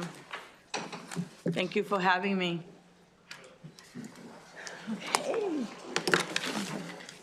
Okay. So good afternoon, Mr. Chair, Vice Chair Kaiser, and members of the Appropriation Committee and Health Committee. I believe ACO is here too. You've just rejoined us, and Delegate Zone is here. And so thank you for the opportunity to present House Bill 1559 to you. The situations, and before I do that, I want to thank Chair Chetty for your work on this bill, because you truly are a partner with Chair Barnes in this committee. And the work started last year, and I want to say thank you so much. We couldn't do it without you both, all right? So the situations that have prompted the need for this bill are heartbreaking and simply unacceptable. It is our responsibility to end the practice of allowing Maryland's most vulnerable youth to remain in emergency rooms while their needs are not addressed and their trauma is further. This issue is personal to me, and I'm going to tell you why. In 2018, I received a call from a school teacher who had a 14-year-old student who wanted to die by suicide. and I apologize if that triggers anyone. I met the student and his mother at a local Panera Bread in Laurel. And I also asked my sister from another mother, I call her Delegate Lehman, to join me. So she came, and we met with the family. We drove to an emergency room. I waited with this mother and son for 15 hours. I arrived there on Friday at 10 o'clock. Saturday, the next day, my husband came to get me. It was 5 o'clock in the afternoon. When I enter the car, now I'm going to tell you something. If you see me crying, run away, because it means I'm very upset. Because I don't cry easily, and I just started to cry because I was so upset. I left the situation understanding the frustration of a family whose young child in a behavioral health crisis had to spend days in an emergency room instead of a setting that could appropriately address his needs. While we were there, the nurse, after it was actually decided that he had to be placed, she will come every hour or two and try to make calls to find a place for this child and could not find a place. She called even Hagerstown, even Virginia. I was very frustrated when I left. And each year since that story, the stories about pediatric overstay have become worse. I have taken tours of many hospitals in Maryland as early as 2 months ago to see how these kids are housed. I have been approached on several occasions by hospital staff who feel like they're the only advocates for these children. Just this session, 2 nurses came to my office on their own time to share with me their deep concern about these youth who are spending their days in a noisy, unsettling emergency rooms without going to school, without seeing their friends, without getting fresh air, with the lighting, with the noise of an emergency room. It's just unbearable. The nurses took it upon themselves to advocate for these children, urging us lawmakers to step up for them, and we must continue to do so. For years, this state has been aware of the inappropriateness of placing youth in unlicensed settings, and it is not one administration. It goes back to many, and we need to solve it. In September 2025, the ultimate failure in the system occurred when 16-year-old Kanaya Ward died while unattended after being placed in a hotel by our state. House Bill 1559 will end the state practice of placing youth in unlicensed settings such as hotels, homeless shelters, and even office buildings. But simply ending this practice is not enough. We must take steps to reform the system and be accountable to our most vulnerable youth. I remember being a lawyer, a young lawyer, where I represented children in the neglect system. And I remember getting calls at 10 o'clock at night by their foster parent to come and pick them up. And I remember 10 o'clock at night going to pick them up and their clothes was in a dark bag and dropping them at the office for their social worker because there was no place to place them. Last year, the legislature passed House Bill 962, which required the Maryland Department of Health and DHS, and you did the work, this committee did the work, so thank you, to hire a pediatric overstay coordinator in each department to coordinate between the hospitals, relevant state agencies and program, and providers of behavioral health services. The coordinators are required to ensure that pediatric overstay patients are transferred to and treated in the least restricted appropriate setting. Let me say that again, the least restricted appropriate setting. House Bill 962 also established a work group on children in unlicensed settings in pediatric overstay to provide recommendations on how to cease these placements. The bill before you today reflects some of those legislative recommendations provided by the work group to ensure state agency accountability and collaboration takes place.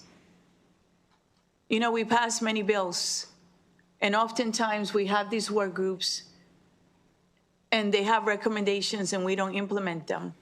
This bill right here, House Bill 1559, will do that. And let me tell you what it does. It will establish a state placement manager who will oversee the Maryland Department of Health and the Department of Human Services coordinators.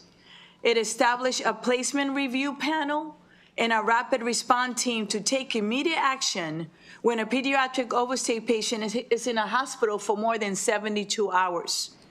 The bill further establishes an advisory council on Maryland's system of care for children, youth, and families, and an interagency council on children, youth, and families that will require the various state agencies involved with the youth to communicate, to talk, to examine available resources, to develop standardized data collection and metric across agencies. They simply must talk, and they must come together. I know that the Department of Human Services and the Maryland Hospital Association will be offering amendments, and I look forward to working with them to reach consensus. I realize that reform of the foster care system is complicated, but it is necessary that we act for the sake of our state's most vulnerable youth. I don't care what it costs. And you know what? They have amendments, but if you don't think that if you think they'll get in the way of implementing the bill, don't take them. Let's do what's right for these kids. And you know that I work with everyone, but these kids need us. As such, I would like to request, in the spirit of collaboration, that we do make a small, the formation of an informal work group comprised of 3 members from Appropriations and 3 members from the Health Committee to work through this bill and develop a comprehensive product, okay? I know it is your committee, but I would love to do what I used to do in HCO. So give me a little grace here so that we can come together and see what it is that they want. I want to thank you, and I urge you, I urge a favorable report on this legislation. I think it's important. I want to please reference you to the fiscal and policy note.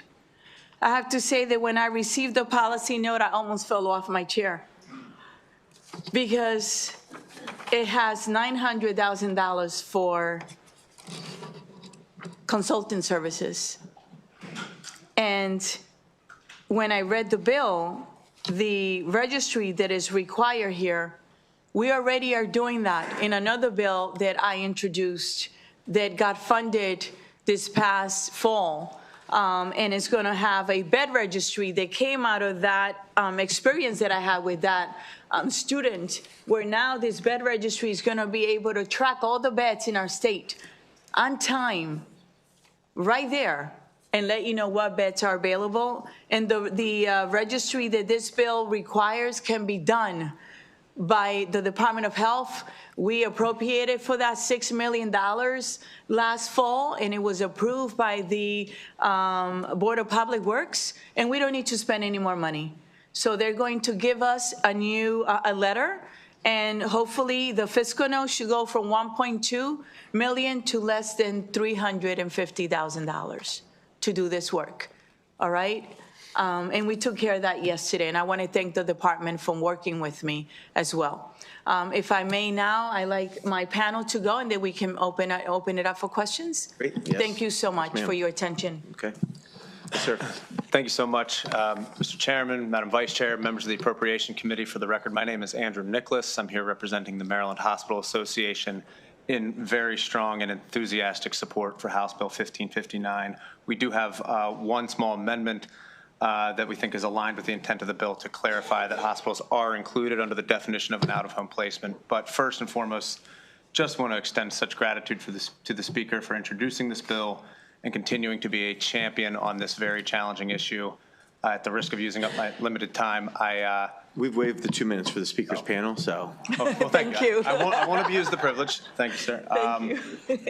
I've been working on dealing with this issue for many years. I've been working with hospitals for almost 10 years now, and this has been a long-time challenge and very hard to address. I've seen the toll that it can take on the kids stuck in the hospitals and on the providers providing the care who grow attached and grow bonds with these kids, and watching them sit in a place that's really not equipped to serve them is very hard. And this bill is by far and away the biggest step forward we've seen in that time to really drive towards a solution to solving this problem. So thank you, Madam Speaker, so much. Quite simply, hospitals are not licensed by the Department of Health or the Department of Human Services to provide out-of-home placement care. That's not what hospitals do.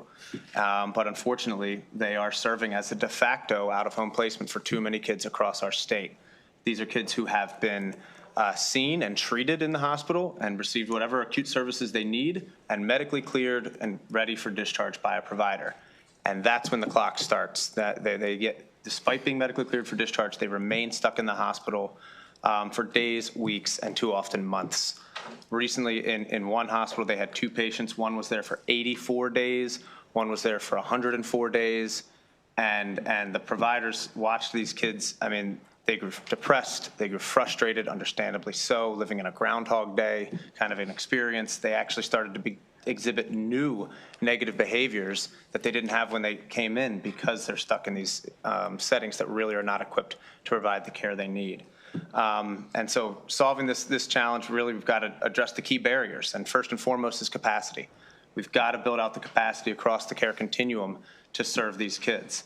And secondly, we need data, obviously, to inform policy solutions. And right now, we do not have a centralized way of tracking the kids who are in hospital overstay status or of tracking the availability of foster home placements, group home placements, therapeutic foster home placements. We just don't have it centrally located. And that is desperately needed to then inform what that right size of capacity needs to look like.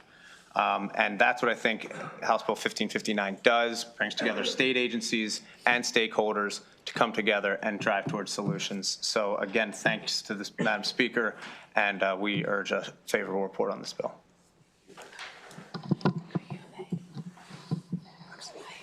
Good afternoon, Chair and members of the committee. Excuse me. My name is David Stockwell. I'm the Chief Medical Officer of Johns Hopkins Children's Center. I'm here to express Johns Hopkins' strong support of HB 1559 and to thank the Speaker for her leadership on the issue of pediatric overstays in hospitals. We are grateful for the accountability this bill demands from the state to find appropriate and timely placements for the children in their care who no longer belong in a hospital. We also want to thank the Speaker for visiting our hospital on her first day in the new role to see the impact of pediatric overstays firsthand on our facilities, staff, and the children. Last year, the Maryland General Assembly made important progress on this issue by passing legislation that created a framework for accountability and increased capacity by providing funding for staff of the state residential centers. I would like to explain the role the hospital should play for these children where the breakdown occurs. These children are brought to the emergency department because they're in crisis, usually psychiatric, but patients also come in for issues like broken bones, other trauma, or typical pediatric illnesses. The patients are evaluated, they are seen by the appropriate medical or surgical team, and once the treatments are complete, they're ready for discharge. It is at this time that the hospital's ability to improve the child's situation ends and the breakdown of the partnership with the state begins. In an ideal world, the state would transfer these children to the appropriate therapeutic setting. However, this does not occur either because placements cannot be identified or are not available, or the state practices not to engage because the child is not technically in their care and custody. As a result of these state shortcomings, the child stays in an inappropriate setting and frequently deteriorates, as you just heard. Our written testimony explains some of the impacts pediatric overstays have on our hospital system and staff. Our staff could relay about 100 such stories because that's how many children just Johns Hopkins Children's Center has had in overstayed status. And these stories would not include those of the children that we were not able to treat because we were at capacity and unable to admit children in need of a hospital. JHCC is the only level 1 trauma and burn center in Maryland. It is the only pediatric ECMO center in Maryland, and any denial could place a child in imminent danger and certainly delay treatment. We have failed these children, and this bill provides an opportunity for the legislator to create some structures to support the impacted children and systems, and for these reasons, I urge favorable report of HB 1559.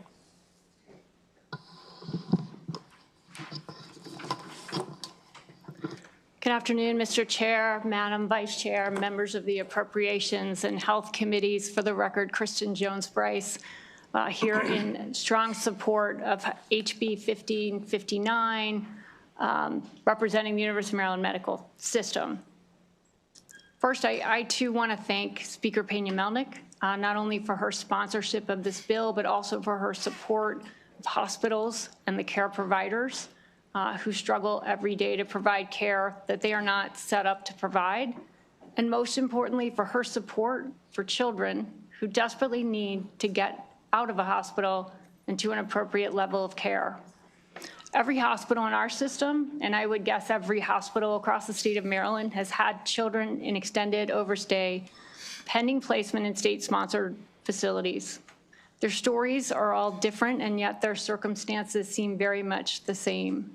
A child who has limited need or maybe no need at all for inpatient hospital care is brought through the emergency department. Hospital care teams assess that child and provide appropriate care.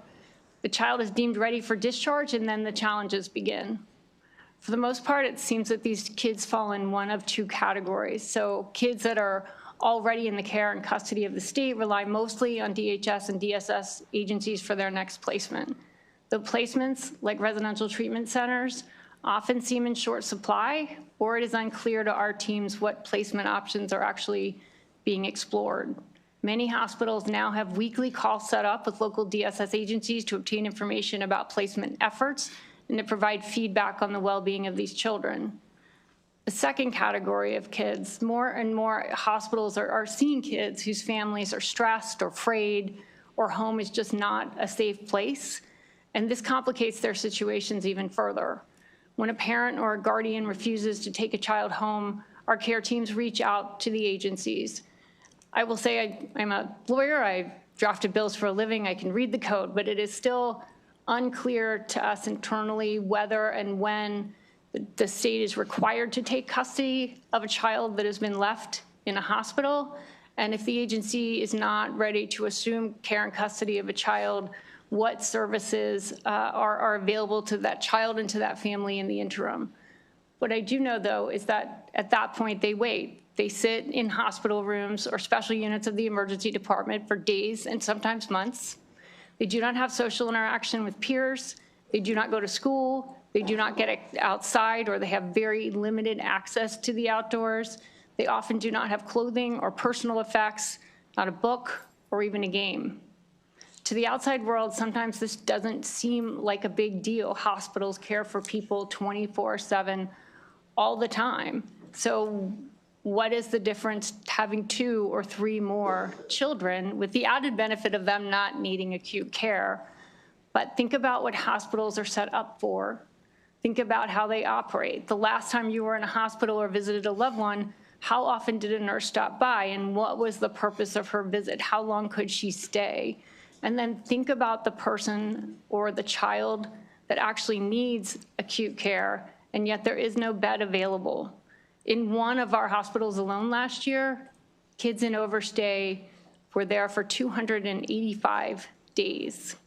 And while these kids don't need acute clinical care, they desperately need care. When you hear the stories, I think it's much easier to visualize why this situation is often re-traumatizing for kids and their care providers.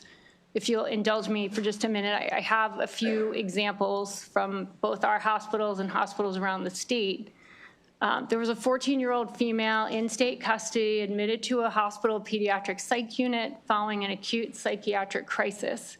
She had a history of significant trauma, and she was removed from her parents' care at a very young age. After 21 days inpatient, she was medically cleared for discharge. She spent the next 81 days in the hospital waiting for placement. She missed her first semester of high school.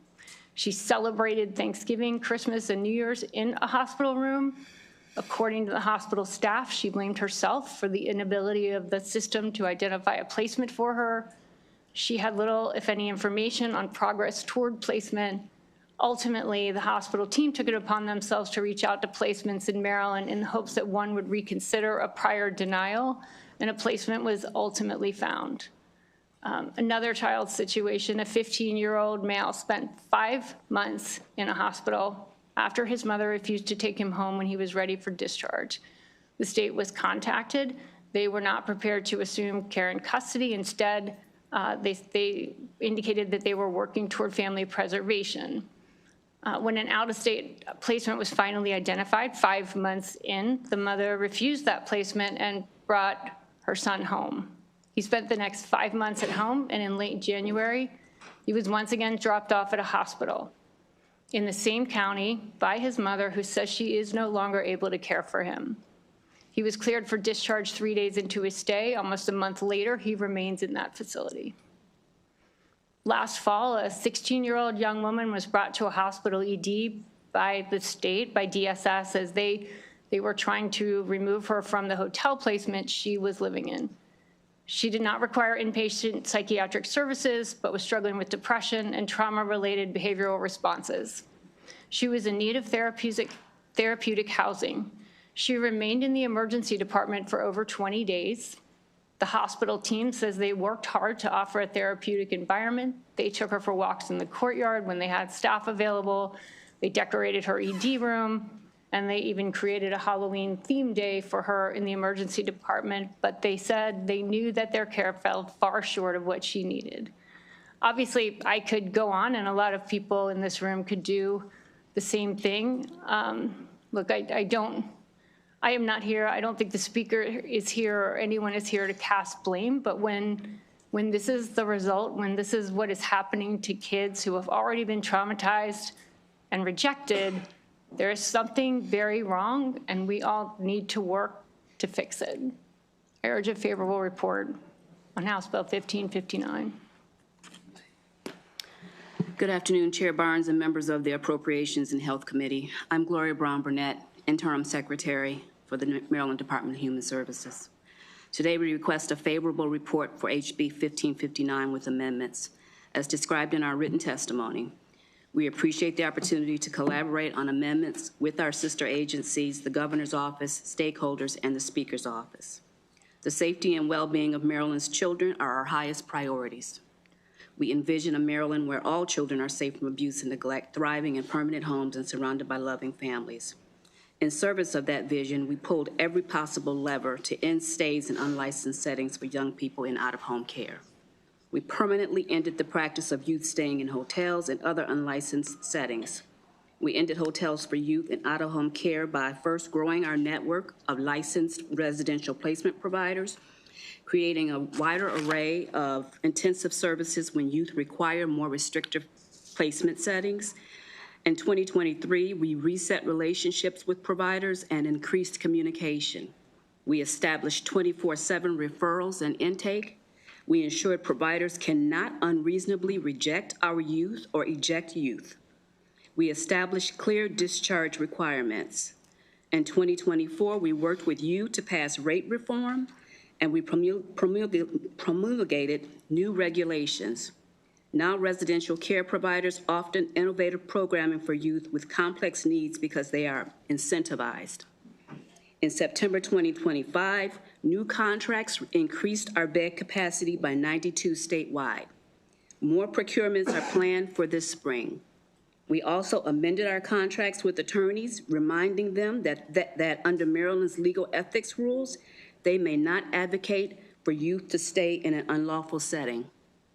We ended hotel stays by also increasing the number of least restrictive placements for young people in out-of-home care. In 2024, we worked with the General Assembly to pass historic legislation prioritizing placing children with kin. In 2025, we implemented kinship caregiving licensing standards, so now the support available to foster parents is also available to kin. Today, 33% more youth in care live with kin. That's an additional 330 children living with family. There are 65% fewer hospital overstays.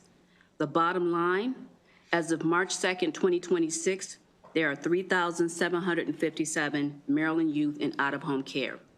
There are no youth in a hotel or other unlicensed setting, and 9 youth in DHS care are experiencing a hospital overstay, 8 of which have a pending placement. HB 1559 codifies changes we already implemented and enhances the existing framework for interagency coordination to prevent hospital overstays. We know there is more work to do, and we look forward to continuing to make progress with our sister agencies and community partners through this legislation. Much. Thanks for your testimony. Thank you, Madam Speaker, for being here and all your leadership on this issue.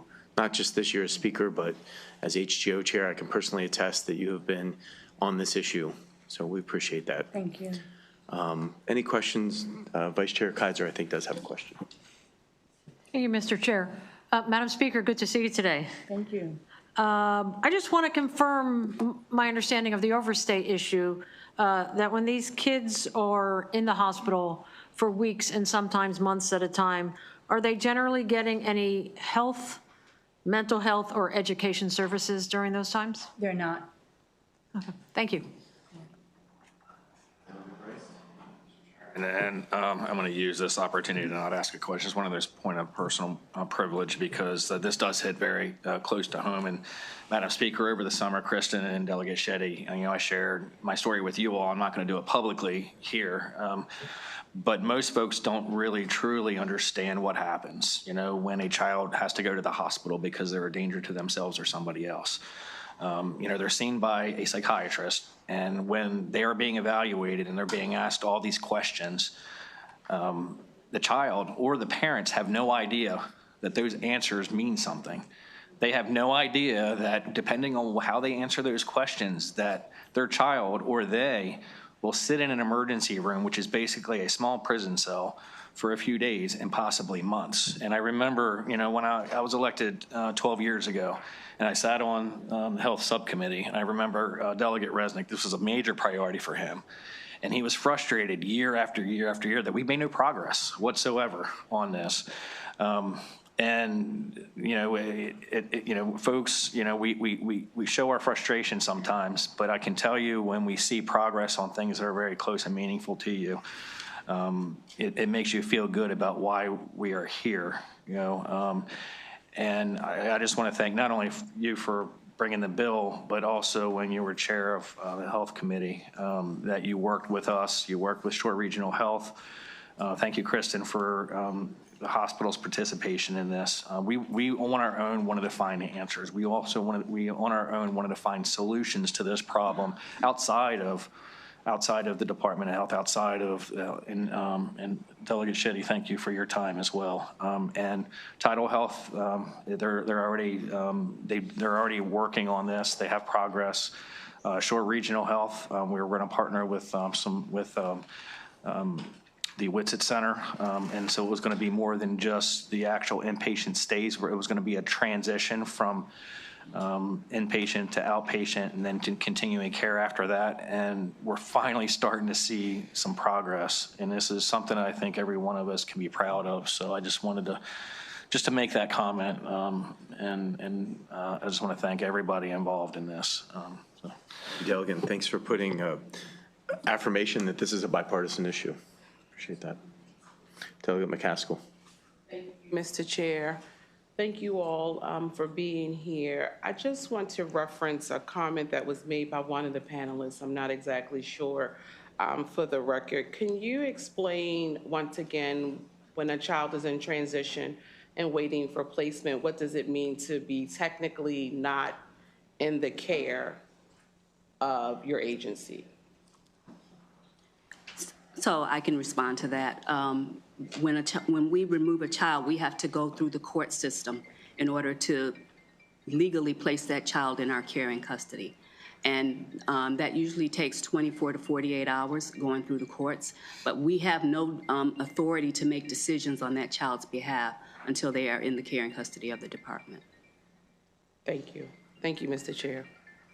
Thank you. I don't see any other questions, Madam Speaker. We will follow your advice and name the 3 members of the work group right away. We'll do that today and get right to work on it. Thank you so much. I appreciate it. And thank you for the attention that you have given this. Honest to God, you have done the work. We just need to get these agencies to collaborate. We'll get right on it, and we'll be in collaboration with your staff as well. And I see Aaron here. We'll make sure we're on it.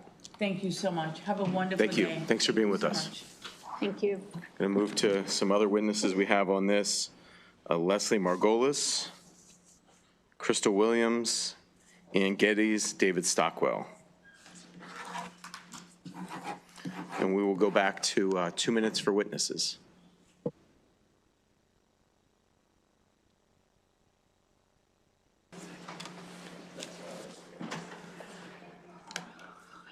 ahead, Leslie.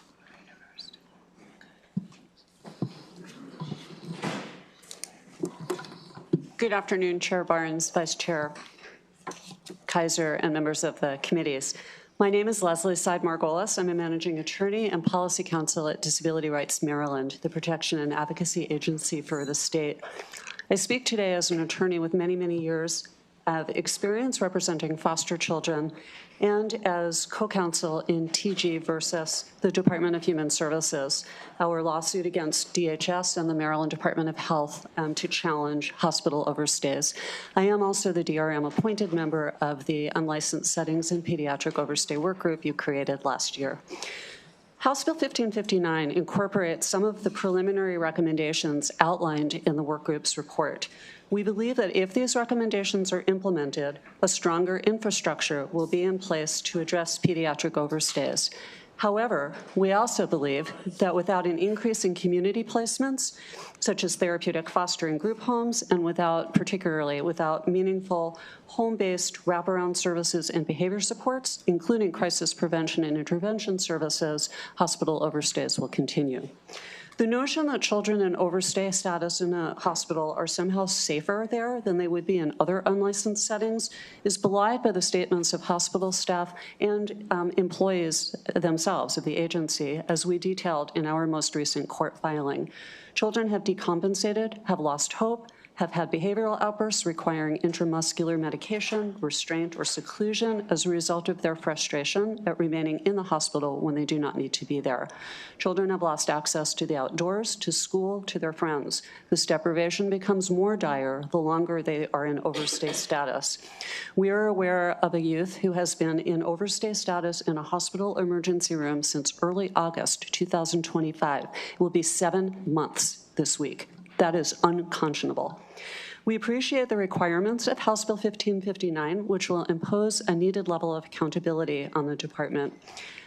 We strongly urge a favorable report. I refer you to my written testimony and happy to answer any questions you may have. Thank you. Thank you. Ms. Geddes?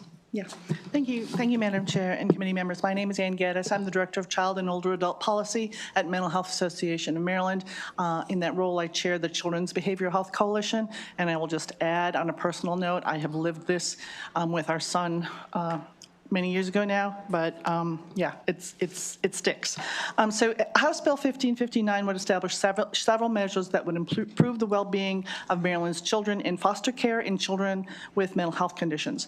I want to focus my testimony on one requirement of the bill that looks at how the New Jersey system of care model could be replicated in Maryland to reduce psychiatric hospitalizations for children and youth entirely. New Jersey has long been recognized as having the best system of care in the country for youth with mental health needs. New Jersey has developed an extensive array of community-based services, of which high-fidelity wraparound is the cornerstone. And the premise of their model is that all children should receive whatever behavioral health services they need, regardless of whether or not they have, regardless of whether or not they're in the custody of a state agency or whether they have Medicaid or private insurance. Services should be provided as early as possible before problems become acute to prevent children from entering an emergency department, hospital, inpatient unit, residential treatment placement, or the juvenile justice system, and enable them to complete high school and lead a full life. A key component of the New Jersey system of care is mobile response and stabilization services, crisis services. a well-documented model specifically designed for children and families. We are grateful that House Bill 5059 specifically references and requires the state to develop a plan to identify resources to expand mobile response and stabilization services across the state.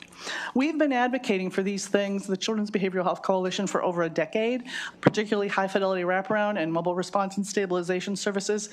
They have a strong evidence base for keeping kids in their homes, in their communities, out of the hospital. We urge a favorable report. Thank you. Good afternoon, Chair Barnes and Vice Chair Kaiser, members of the committee. My name is Crystal Williams. I'm an attorney with the Office of the Public Defender, and I'm also a vice co-chair of the work group on children in unlicensed settings and pediatric overstays. And I'm here today just testifying in my capacity as an attorney, but also just in support of the measures that were put forth in the bill as proposed by the work group. We are certainly thankful and grateful for Speaker Pena-Melnick's insistence and urgency in pushing this matter forward, and all the members who have worked on this issue for years in bringing the attention that it deserves and the urgency that it needs in order for this issue to get resolved. For far too long, we know that there has been a lack of attention and urgency for kids who are in this type of hold where too many issues have gotten in the way of getting something done. And we know now with this bill, something will be done to help these children. These children have been placed in indeterminate holds where the responsibility and accountability of agencies and entities have simply volleyed who is responsible. These children have been caught in webs of paperwork and delays. These children have quite literally fallen through the cracks of our child welfare system. Not forgotten, just stuck. These children demand the highest levels of supports and prioritized investments, not the least of it. This bill fixes that and addresses the fact that these children's needs should be prioritized and should be met with the urgency that they deserve. For those reasons, we ask for a favorable report. Thank you. Thank you. Thank you all for your advocacy. Any questions for this panel? Okay, thank you all for being with us. Thank you so much. Teresa Hessler, Diana Phillip, Sonia Chesson, Andrea Barnes.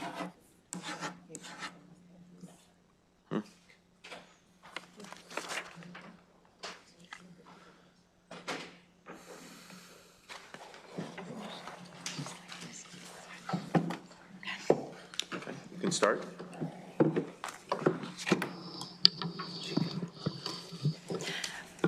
Good afternoon, Chair Barnes, Vice Chair Kaiser, members of the Appropriations and Health Committee. For the record, my name is Teresa Hessler, Ashler Government Relations, and I am here on behalf of the Maryland Association for Resources for Families and Youth, also known as MARFI. We are in strong support of House Bill 1559. I would also like to note the support of the Coalition to Protect Maryland's Children, or CPMC. Unfortunately, Diana Phillips was not able to be here today, but we both would like to express our gratitude to the sponsor as we work closely together on child welfare issues. And we thank the Speaker for bringing this bill forward and for the thoughtful work of the committee. This emergency legislation sends a clear message. Unlicensed settings are not placements. A strong continuum of care is essential. And we are grateful for the inclusion of mandating a plan for statewide mobile response and stabilization services, among other components of the bill, including data and transparency. MARFI was a member of the Overstays work group, and we want to note the importance of stabilizing funding and rates for providers as we implement these services and move forward. We look forward to continuing the work with this body and with stakeholders on these efforts. It is for these reasons we support and ask for a favorable report on House Bill 1559. Thank you so much. Good afternoon, Madam Chair, members of the committee. My name is Betsy Fox Tolentino, and I'm Secretary of the Department of Juvenile Services, here in support of House Bill 1559 with amendments, because it reinforces how we as state agencies are working together to support our young people with complex needs and to ensure appropriate services. At DJS, we serve young people whose placement and service needs often involve more than just one system. And when youth require higher levels of placement supports, we collaborate by aligning our resources and expertise with decisions grounded in positive youth outcomes. When I returned to DJS about 7 months ago, I was excited to jump back into this issue and then looking at the amount of collaboration that was happening, really able to engage and come together to forward solutions that also come with some shared accountability. At the same time, DJS is advancing creative practices and approaches to build capacity by leveraging our existing facilities and partnering across agencies to deliver services. House Bill 1559 with the amendments builds on progress by reinforcing our structured collaboration and timely decision making. The proposed amendments are focused on clarity and implementation to find our organizational structures in a way that mobilize services, protect confidentiality, and move youth quickly into safe and appropriate settings. For these reasons, DJS respectfully requests a favorable report with amendments. Good afternoon, Chair Barnes, Vice Chair Kaiser, and members of the committee. For the record, I'm Sonia Chesson, and I serve as Senior Advisor to the Secretary of Maryland Department of Health.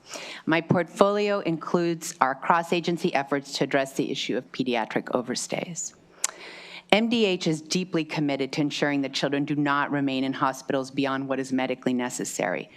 Across our hospitals and outpatient services, every day we are working to improve the continuum of care for Maryland youth experiencing behavioral health crises.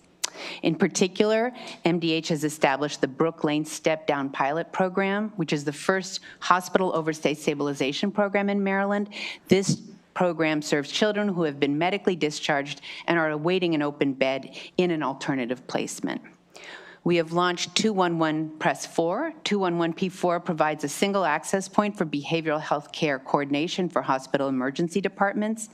And along with our colleagues at DHS, we have established a pediatric hospital overstay coordinator. MDH and DHS coordinators meet weekly to go over the most complex and challenging cases, and they meet regularly with the treating facilities to assist with finding appropriate step-down settings for youth. In addition, this year, we are implementing the online bed registry referral and care traffic control platform, the BRRS. The BRRS is a statewide real-time platform that will track the availability of inpatient and outpatient care across the behavioral health treatment continuum. As the speaker mentioned earlier, this technology will help us follow the progress of children in overstay status who have been referred to alternative placements. Finally, last session, you authorized funding for a new 5-bed unit at JLG Rika in Rockville to accommodate pediatric overstays. Using this funding, MDH and our colleagues at DJS are working to even do more to create the expanded availability of beds for children in overstay and move that to 10 beds to increase the capacity of our facility for children, which serves our court-ordered youth, and add a 5-bed unit for substance use treatment. Thank you. The department concurs with the proposal to create a new senior advisor for children and families in the Governor's Office for Children. This position could provide the oversight to inform policy and systemic decisions in partnership with our pediatric overstay coordinators working on the ground. Thank you. Thank you. Is one more left? Yes, thank you. Thank you, Vice Chair Kaiser and members of the committee. My name is Cleo Hirsch, and I serve as the Chief of Staff for the Governor's Office for Children. I'm here to request a favorable report for HB 1559 with amendments as described in our written testimony. Pediatric hospital overstays cause harm to young people and their families, and we are grateful for Speaker Pena-Melnick for continuing to champion solutions in this area. This issue warrants an all-of-government response. Given the GOC's principal mission to build cross-agency partnerships in support of children and families, we can play a leadership role in strengthening statewide coordination. Our proposed amendments seek to ensure the efficient and successful implementation of this legislation in full alignment with each relevant office's capabilities and strengths. Our amendments propose the creation of a new senior advisor for children and families positioned within the GOC rather than a placement manager. This position would manage coordination among agencies on this issue. However, it would not manage individual pediatric overstay cases. Similarly, we support the bill's creation of the Children and Youth Placement Review Panel and the Rapid Response Placement Team, led by relevant staff at MDH and DHS, with the GOC playing a participatory role. This ensures that Maryland children can effectively be served by agencies that are staffed with professionals who carry the subject matter expertise and skills needed in these complex cases. Given the GOC's capacity as a coordinating and policy-focused office, we are well-positioned to chair the Interagency Council on Children, Youth, and Families. The core responsibility of this council will be to consult with external stakeholders and produce a report that makes policy recommendations to you, our partners in the General Assembly. Lastly, I want to note that we are coordinating with MDH to realize efficiencies in the tracking and data collection systems required in the bill, which should bring down the fiscal note associated with this work. We are eager to use our office's ability to bring agencies together to improve the state's policies and practices around pediatric overstays. The well-being of children and families is our #1 priority, and we are grateful to the ongoing work of this entire committee for your leadership on this issue. Thank you. Thank you. For questions, again, because we have 3 of our members here from the Health Committee, we do have a question from Delegate Alston. Thank you, Madam Chair. It's good to see you, Secretary Tolentino, and congratulations. This may be more appropriate for DHS, but I'm going to ask you because you're here. Who are these children being provided counsel? Because after being left for so long, I'm not understanding why they don't have a SENS attorney or an attorney that's representing them and suing the state. Not that I want to encourage lawsuits against the state, but they're not receiving educational services and so many different things. So are you aware, or whoever, aware of a process that's making sure that they have legal counsel to advocate on their behalf? So thank you for the question, Delegate. It's nice to see you as well, and thank you for the congratulations. It really depends on the young person's status, so I'll just provide a quick answer. As Madam Speaker, I also started my career as a Senate attorney. So it depends where that young person is in the stage of their case and the stage they're in with each agency. So if they happen to be with the Department of Juvenile Services, most likely they have a public defender assigned.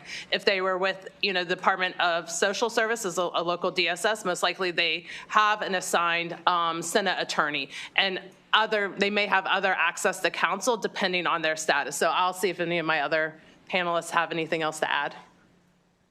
No, I think that covers it. Thank you. Any other questions for this panel? Seeing none, thank you all for, I apologize. Delegate Shetty. My apologies. It just occurred to me I need to ask this question. For the agencies that are here today that have submitted favorable with amendment testimony, have you all collaborated with one another? Are they all the same amendment or? Okay, identical with DA. I see everybody nodding their heads. Yes, we have joint amendments. Goodness, that's wonderful news. The spirit of collaboration that is reflected in the bill happened on the amendments. We love to see it. We love to see it. Thank you. Thank you, Madam Vice Chair. Thank you. Thank you. All right. Just checking for sure. Thank you all again. Appreciate you coming in today. Thank you.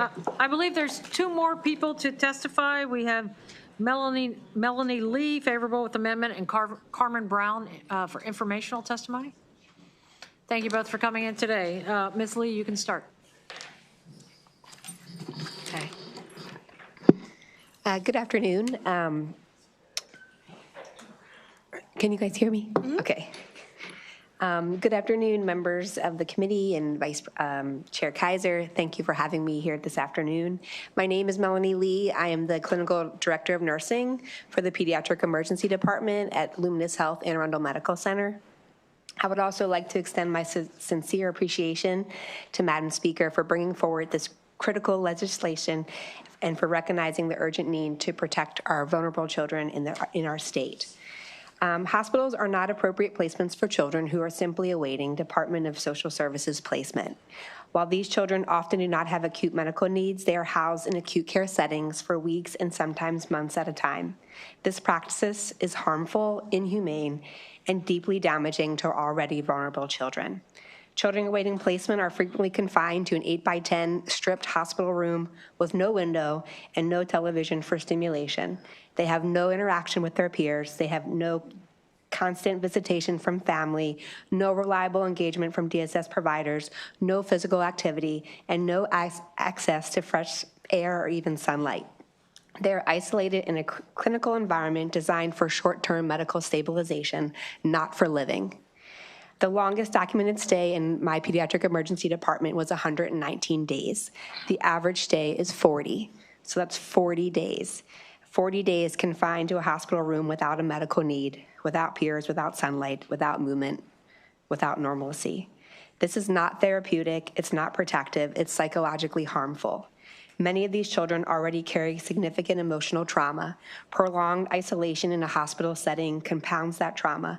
The sterile environment, lack of routine, and absence of developmentally appropriate stimulation can worsen behavioral health conditions, increase anxiety and depression, and create additional attachment disruptions. Beyond the impact of the child, this practice also reduces bed availability for children with legitimate medical emergencies, delays care for medically fragile patients, creates significant financial strain for hospitals providing non-reimbursable care, and places emotional and moral distress on clinical staff who are asked to manage complex, untreated behavioral trauma-related needs in a setting that's not designed to do so. Thank you. Ms. Brown. Good afternoon, Madam Chair, or Madam Vice Chair, and members of the committee. My name is Carmen Brown, and I am one of 2 acting interim assistant state superintendents within the Division of Special Education at the Maryland State Department of Education. I am also the director for interagency collaboration for the department as it relates to special education. So the department, as everyone else, appreciates the speakers and the General Assembly's championing of this very important issue. All the child-serving agencies, the Department of Human Services, Juvenile Services, Health, and the Governor's Office for Children, as well as MSDE, agree that House Bill 1559 advances a coordinated, all-government approach to protect the health and well-being of children and youth experiencing pediatric hospital overstays and protects children from placement in unlicensed settings. In Maryland, we're involved in an unprecedented opportunity to improve interagency coordination for our most vulnerable children and youth. When school, behavioral health, child welfare, and juvenile services personnel understand how each other's systems work, they can design and implement overarching policies that increase the efficiency and responsiveness of Maryland's system of care for multi-system involved youth. The Every Student Succeeds Act emphasizes the importance of collaboration and joint decision-making between child welfare agencies and educational agencies to ensure educational stability for children and youth in foster care. The law builds on and strengthens similar provisions in Fostering Connections to Success and Increasing Adoptions Act of 2008. Which required child welfare agencies to plan for ensuring the educational stability of children in foster care, including having students remain in the school of origin if it's in their best interest. Despite serving many of the same children, historically, local departments of social services and local education agencies across the country have had little collaboration. Much has been written about these difficulties, and we continue to work to navigate these different systems. Thank you. Thank you. Colleagues, any questions for these last 2 witnesses? All right. Thank you both very much. Thank you for coming in today. Colleagues, this is the end of the hearing on this bill. We're moving on to Delegate Chair Bagnall's bill, House Bill 1181. I believe we still have a few House members here.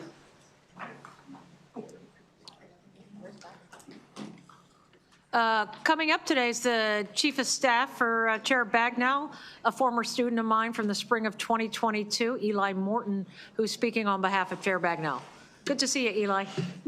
Always good to see you, Madam Vice Chair.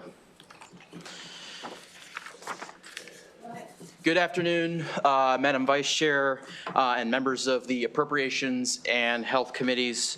For the record, my name is Eli Morton. I am Chief of Staff for Delegate Heather Bagnall here in strong support of House Bill 1181.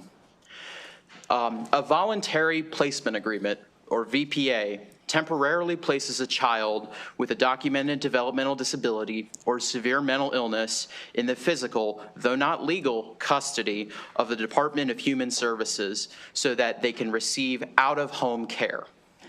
VPAs allow children desperately in need of care access to residential treatment centers, or RTCs, when their families cannot afford it. When entering into a VPA, parents and families are often not fully aware of the significant amount of red tape and financial burden they will face to secure the necessary care for their child. According to MDH, approximately half of pediatric overstay cases across Maryland are the result of delays in the VPA process. Although clinical RTC care is usually covered by Medicaid for children within a VPA, their families are subject to child support payments designed to offset some of the costs associated with an RTC stay. These payments can exceed $1,000 per month, an insurmountable amount for many families. Parents that cannot make these payments may be forced to withdraw from the VPA process, depriving their child from critical medical care that they would have no other way to access. Even when families successfully enter into a VPA, bureaucratic delays and difficulties with interagency coordination can present insurmountable hurdles. In the worst cases, parents have surrendered full legal custody of their child to the state out of sheer desperation. Families should not need to make these unthinkable decisions in pursuit of their child's simple well-being. When there are delays in the process, the cost to the children themselves can be horrific. Some languish in hospitals for days, weeks, or even months at a time. As Madam Speaker mentioned, last year, the General Assembly authorized the creation of a work group on children in unlicensed settings and pediatric overstays in order to get a better understanding of the root causes of these unacceptable cases, pediatric overstays overall. The work group study of the issue is ongoing, but its very first formal recommendation was to update the state's VPA process. House Bill 1181 streamlines the VPA process and strengthens transparency. The bill clarifies that a child may qualify for residential placement through a VPA when the family has made, quote, reasonable efforts to prevent an out-of-home placement. This changes existing language requiring families to, quote, exhaust every home and community-based service before seeking a VPA for residential treatment placement. Additionally, the VPA request timeline is clearly defined. Local departments of social services must schedule an assessment meeting within 5 business days after receiving a VPA request and must provide families with a written eligibility decision within 5 business days after the assessment meeting. HB 1181 also removes barriers to necessary care. The bill requires DHS and the Child Support Enforcement Administration to work together to establish criteria in which the child support obligations can be reduced or waived for low-income families participating in a VPA. I would also like to address some of the concerns that have been raised in regard to the bill. Firstly, the core structure of the VPA process remains the same. DHS retains the responsibility of custody of the child and legal oversight in the process, while the provision of behavioral health services as well as data collection is managed by MDH. The bill seeks to improve coordination between the two agencies, but it does not change their fundamental responsibilities. Additionally, HB 1181 falls in line with the administration's implementation plan for the Federal Family First Prevention Services Act, or FFSPA, by strengthening community services so families have earlier access to care, preventing unnecessary foster care placements covered under FFSPA. Updating the VPA process will further the goals set under the FFSPA plan by creating a clear treatment pathway for families who would otherwise struggle to find a plan for their child. Expediting the VPA process and removing unnecessary financial obstacles will allow VPAs to better achieve their purpose, connecting children with the care they need to feel safe while keeping families intact. I respectfully request a favorable report on HB 1181.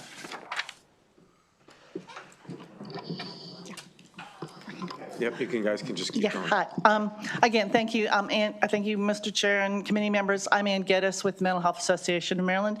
Again, we're here in strong support of House Bill 1181, and I just want to emphasize how closely this issue is related to the issue we were just discussing with the last bill.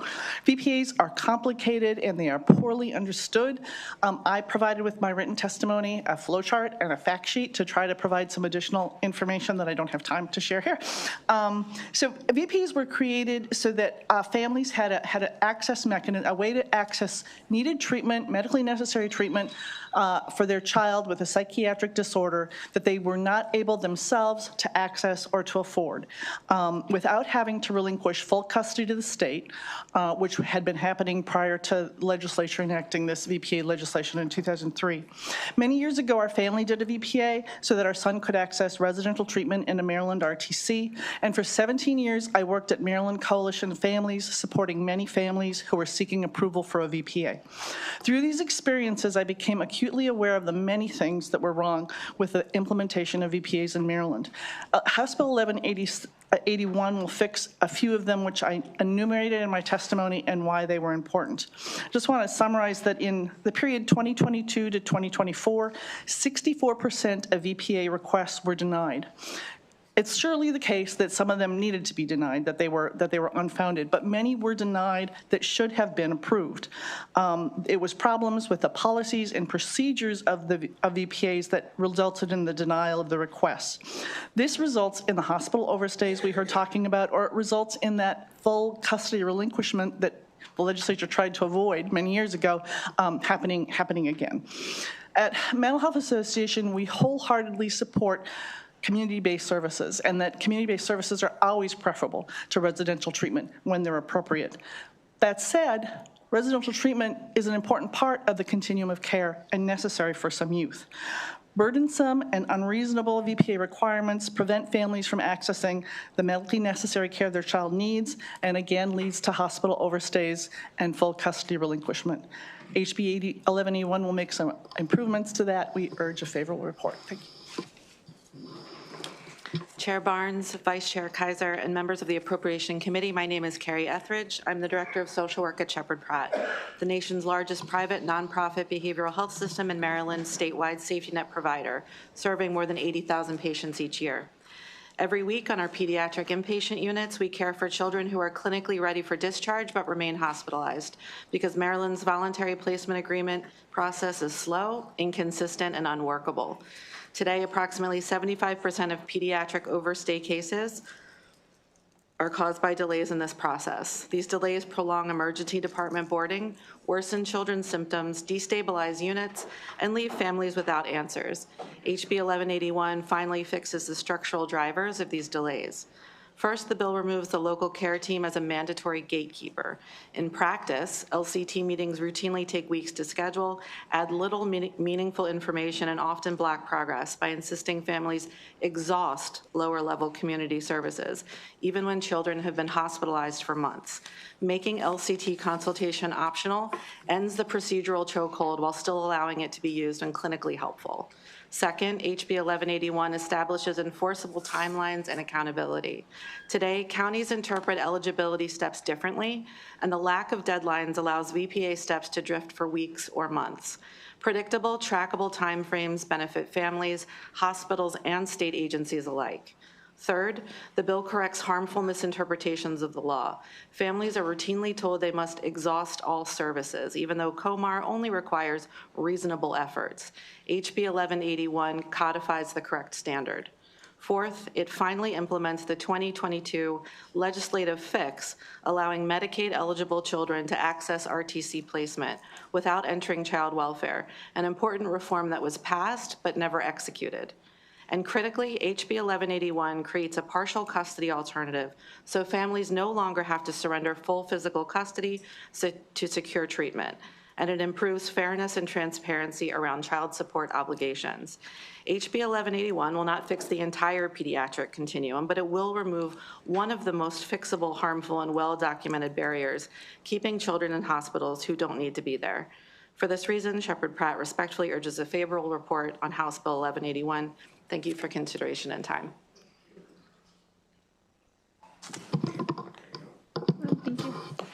Good afternoon, Chair Barnes, Vice Chair Kaiser, members of the Appropriations Committee. My name is Jane Krinke. I'm here on behalf of the Maryland Hospital Association, and we're in strong support of House Bill 1181.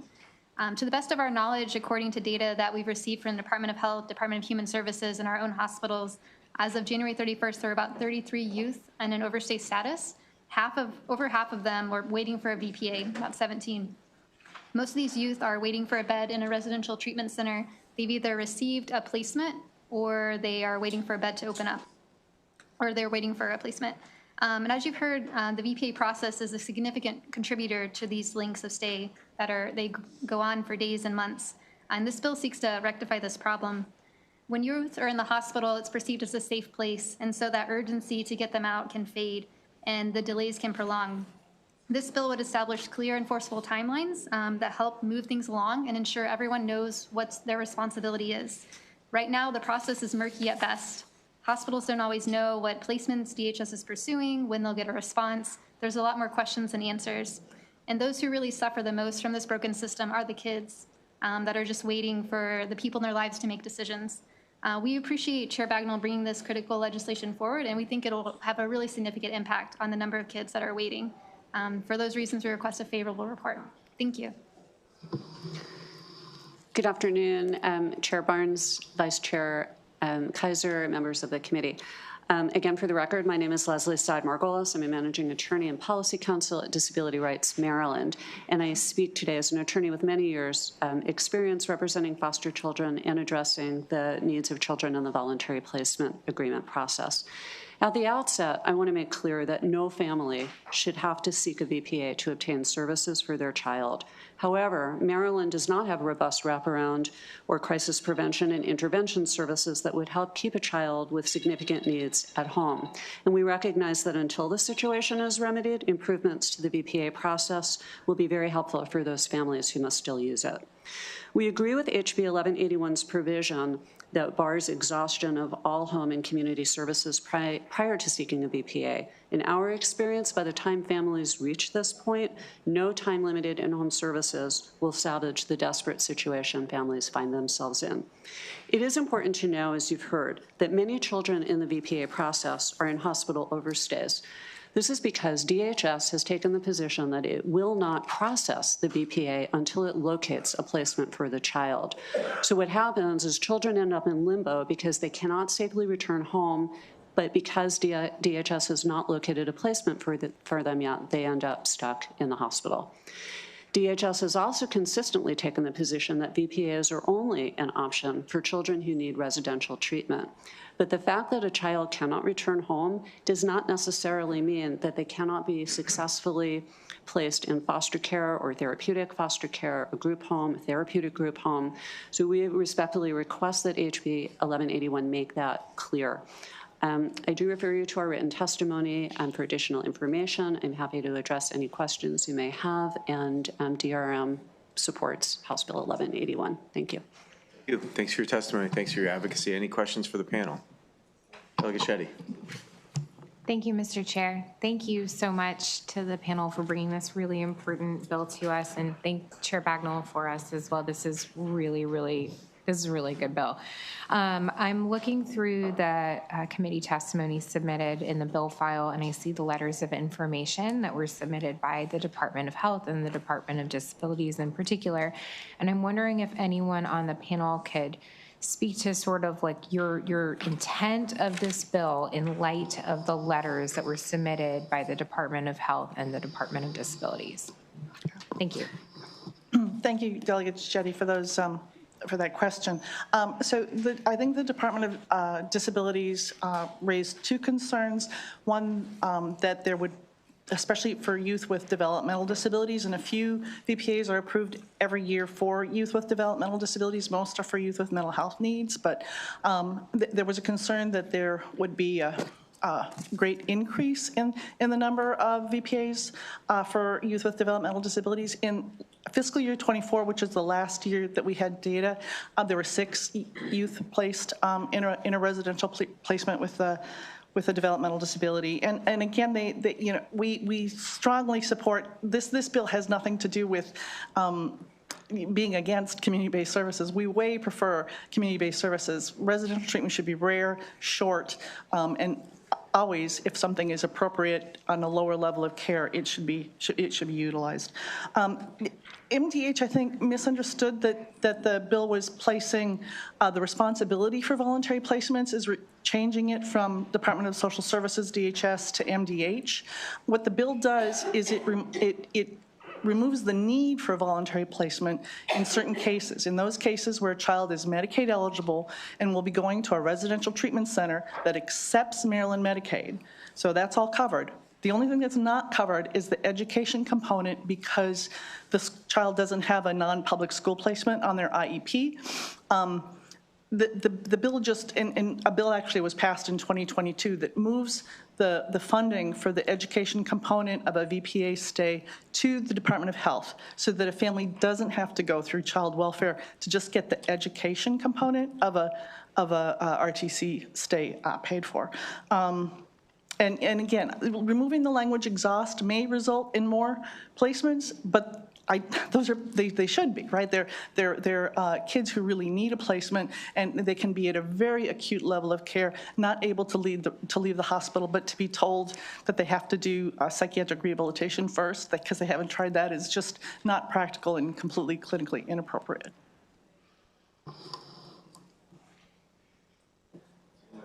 Thank you all for being with us. Thanks for advocacy. Crystal Williams, Judith Chagrin.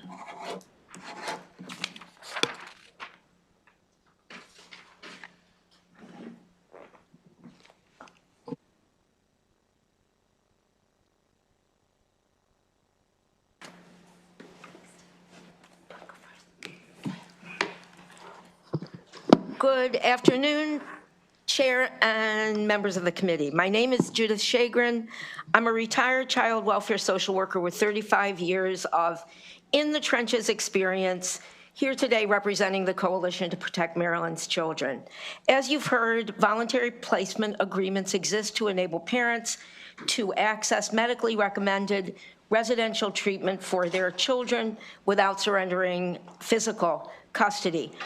Our state's foster care system, child welfare, which is designed for male-treated children, actually then becomes the funding mechanism for that behavioral health treatment. What you haven't heard yet is that children and students with the right special education status and medical assistance can go directly to the local behavioral health authority, no voluntary placement, no custody surrender at all. HB 1181 addresses that inequity by reinforcing the 2022 law requiring Medicaid-eligible children be referred to the local behavioral health authority when education funding is the only barrier. We have kids coming into foster care, literally, so foster care can pay for education. That's ridiculous. That pathway, the pathway of the 2022 law was intended to ensure fairness, yet it hasn't been implemented. As you've heard, the bill also streamlines assessment process, replaces unrealistic expectations, sets timelines, requires accountability and training, but one important cautionary note, what it won't do is create new residential beds nor psychiatric crisis respite beds to eliminate those long hospital stays. And admissions, behavioral health data shows that admissions to residential treatment centers take an average of 70 days. Anecdotally, we hear they're 6 months. So it doesn't really matter how long it takes to execute the voluntary placement. And Maryland literally has no respite, step-down diagnostic placements for boys who are over the age of 13. Thank you. Zero. Thank you so much. Yes. Thank you.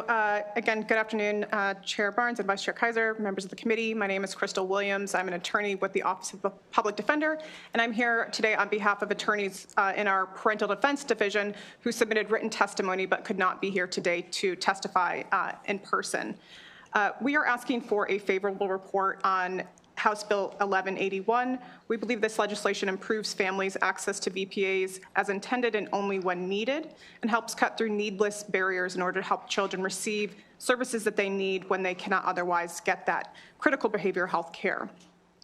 As the primary legal advocates for parents and children in need of assistance proceedings, Attorneys in the parental defense division see firsthand how administrative hurdles destabilize families. This bill provides the necessary framework to ensure that VPAs function as supportive interventions that they were intended to be, rather than a gateway to unnecessary SINA filings. The current VPA process is fraught with harmful pitfalls and lengthy gaps where children do not receive necessary services and parents already at a breaking point continue to be desperate for assistance. This bill streamlines the process and eliminates unnecessary delays. Most notably, it removes the requirement that all community-based services be exhausted and imposes efficient time constraints on making VPA determinations and helps alleviate burdensome custody and payment requirements. Importantly, this bill moves Maryland toward a system that treats behavioral health as a healthcare priority rather than a failure of parenting. It protects the integrity of the family unit while demanding accountability for the state's duty to provide safe, licensed care. And for those reasons, we ask for a favorable report. Thank you. See. Any questions? Okay, thanks. Have a great day. Thank you as well. Let's move to House Bill 932. Delegate Lewis, please go ahead and bring up your panel.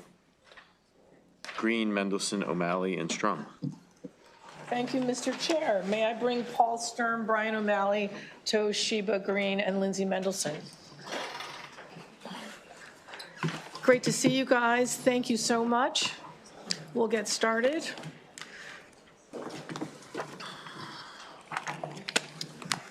I'm Delegate Robin Lewis, here on behalf of House Bill 932. The Maryland Transit Administration 5th Bus Division Facility Construction Bill. Thank you, Chair Barnes, Vice Chair Kaiser, and esteemed colleagues. This bill is really simple. This is maybe the simplest bill you guys will hear today because you've been working hard on some complex health and social policy matters.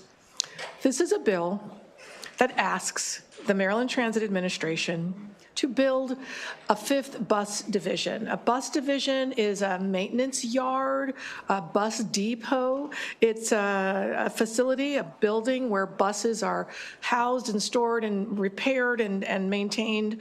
And you wouldn't think that a facility for housing and maintaining buses would really have an impact on the quality of bus service, but it actually does. A bus yard or bus division allows the system to expand. And what we're really interested in is growing our transit network, expanding access to options for moving around, and improving the quality of our service. This is a governance improvement and accountability bill, and it has a modest price tag. But with that said, this bill matters because we want to improve bus service.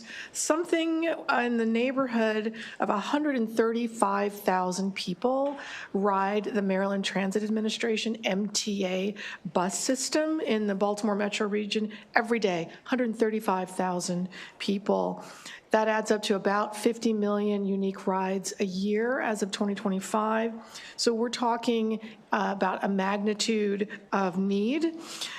So again, I'll just say that I'm fully aware during this current fiscal climate, tough financial times, what we'd really like to see is a commitment from MTA. We are aware that they did ultimately put a request for a 5th bus division in their CTP, and we're so grateful for that.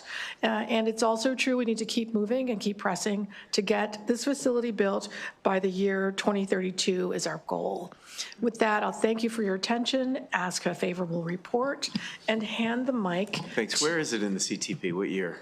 I believe it's in the next one, and if you'll forgive me, Mr. Chair, it is in okay, bear with me, it's in their letter, and at the bottom of their letter, they ask, okay, forgive me, I might be wrong about that. Maybe somebody else here knows. Yeah, maybe someone else knows. Oh, here we go. In the FY 26 to 2031, the final CTP, it includes $14.5 million for the acquisition of the site. Okay, thank you. Thank you. I'll hand it over to, we'll start with Brian O'Malley and work our way this way. Thank you, sir. Perfect, thank you. Yes, sir. Okay, thanks, Delegate Lewis. Thank you, Chair Barnes and committee members. I'm Brian O'Malley, President with the Central Maryland Transportation Alliance. The Central Maryland Transportation Alliance supports House Bill 932. It's about building a 5th bus division, as the delegate said. There are 4 bus divisions now, and they're completely at capacity. There was funding in a past CTP to renovate one of them, and that was pulled. So those are in need of renovation, and that's not funded right now. This bill would mandate building the 5th bus division where they've acquired a site. As the chair asked, there's $14 million in the final CTP, but that's only about 2% of the cost. So it's enough to begin site acquisition, but not enough to design and build the facility between now and 2032. I want to share an example. Trade Point Atlantic, lots of jobs coming online, lots of job growth. It's a good public goal to connect people to those jobs. And the MTA, when Sparrows Point closed, when the steel mill closed, stopped all service and then had to bring back service when Trade Point Atlantic started bringing jobs back online. But the MTA had one bus route going there, the 63, and Trade Point Atlantic and other advocates were saying we need more connection. And so they established the 163, which is an express bus route that connects some neighborhoods in Baltimore to the jobs. But in order to do that, they had to pull service off of Eastern Avenue. And as ridership on that route has grown, it's been very successful. It's now 87% of all the trips in MTA's express bus system. They have 8 routes there, but 87% of all trips are on this 163 route because of the incredible demand. And they just do not have the capacity to expand more service to connect people to Trade Point Atlantic. And if there's another job center that also needs that service, they're completely out of capacity. So we need this 5th bus division. Thank you. Okay. Good afternoon, Chair and members of the committee. I'm Toshiba Green, a proud bus operator for MTA. I've been a bus operator for 2 years and was a paratransit operator for 9 years priorly. I enjoy having a job that helps others. But as a frontline employee, I have to operate and deal with MTA majors passenger capacity issues. At times, it becomes a dangerous job when they blame me. I know that adult and student riders are dependent on me to be on time so they can be on time for school and work. Too often, I see the frustration and sadness on the faces of my passengers. This lateness can cause them to miss medical appointments, important activities, be disciplined, or terminated from employment. I'm sick and tired of passing up passengers, being as though I have overcrowded buses. As transit workers, we deal with stressful situations every day. Traffic, unruly passengers, buses in need of maintenance, mental illness, safety.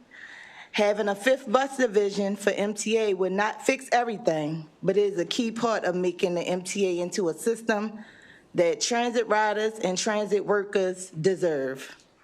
More frequent bus service, which only is possible with a 5th bus division, means fewer days driving by riders who get skipped by full buses, and fewer people taking out their frustration and anger with the transit system on me and my coworkers. More frequent and reliable bus service means a slightly less stressful job, creates positive interactions, and a better work environment. A 5th bus division means a better MTA. I urge you to issue a favorable report for HB 932. Thank you. Thank you. Good afternoon. Chairman Barnes, I guess, is out right now, but hopefully he'll be returning, and Vice Chair Kaiser and members of the committee. I'm Paul Sturm. I chair the Downtown Residents Advocacy Network in Baltimore. I manage the Better Transit Now campaign, and for the past 19 years, I have been a frequent MTA rider. 9 months ago, when MTA rolled out its Be More bus plan, Baltimore region transit riders and bus riders in particular celebrated because we thought that the frequent, reliable transit service that's been long overdue was finally on the way. But then, as we've heard, MDOT rolls out its 6-year CTP. Governor Moore shares his budget with his proposed budget with the General Assembly, and I cannot overstate how disappointing and demoralizing those two documents were for the Baltimore region's transit riders, bus riders in particular. It's like the air went out of the balloon of excitement and anticipation we had. And as Delegate Lewis mentioned, every day 135,000 people ride the buses in Baltimore. Who are they? They're our children that are trying to get to school on time. Our elderly parents who no longer drive but still need to get to their medical appointments. Our neighbors who need to get to work and do their grocery shopping. Our friends and family who want to get to concerts, to cultural events, sports events, recreational activities. If you're a small business owner, we're your customers. If you work for a major corporation, we're your employees. In short, the 135,000 people that Delegate Lewis referred to are the spectrum and the scope of the Baltimore region's residents. Just to finish up, we are supporting the legislation, the bill, but with an amendment. And the amendment we're proposing is that the timeline moves up from 2032 to 2030 because Baltimore transit riders cannot wait 6 years to have frequent, reliable public transportation. We appreciate your testimony. Thank you.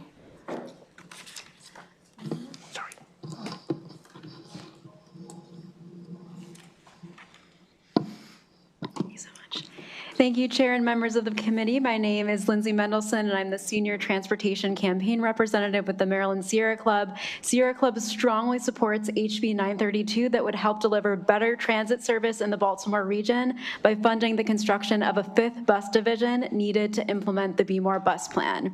Investing in transit, which reduces vehicle traffic, is a key way to clean up dirty air pollution. Tailpipe pollution is a major contributor to the formation of ozone, also known as smog.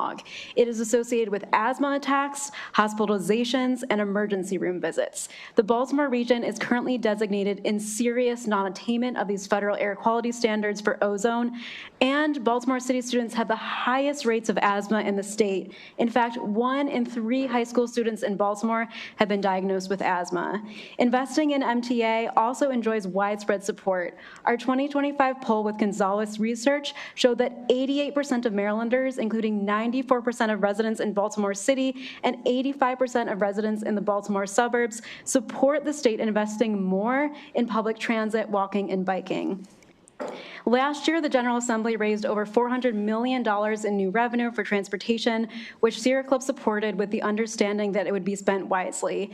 The I-97 expansion was not discussed as part of this revenue package and was only supposed to be an intersection improvement at the time.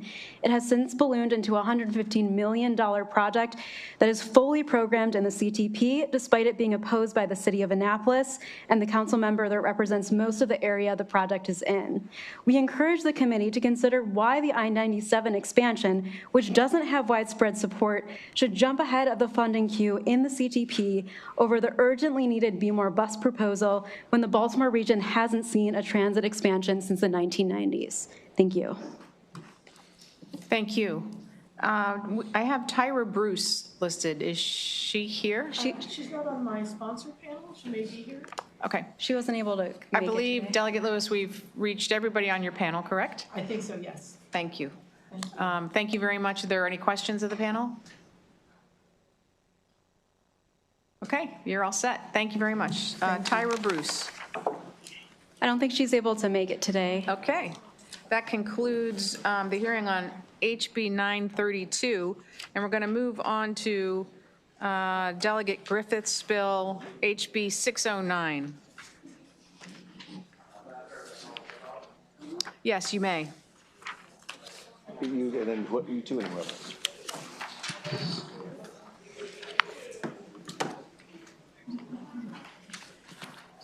You may begin.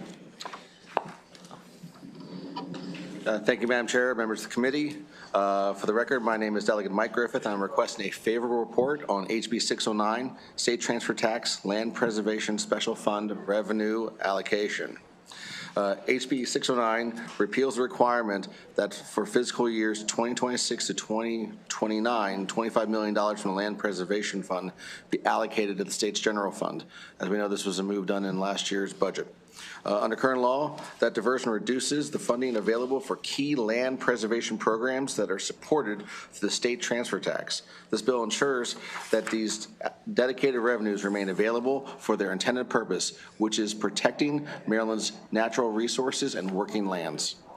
This bill is not about creating new spending. It's about preserving the integrity of a funding structure that Maryland relies on to protect farmlands, forests, and open spaces across the state. Programs supported through this fund include Program Open Space, the Agricultural Land Preservation Fund, the Rural Legacy Program, and the Heritage Conservation Fund, and are essential tools for maintaining the land base that supports Maryland rural communities and environmental priorities.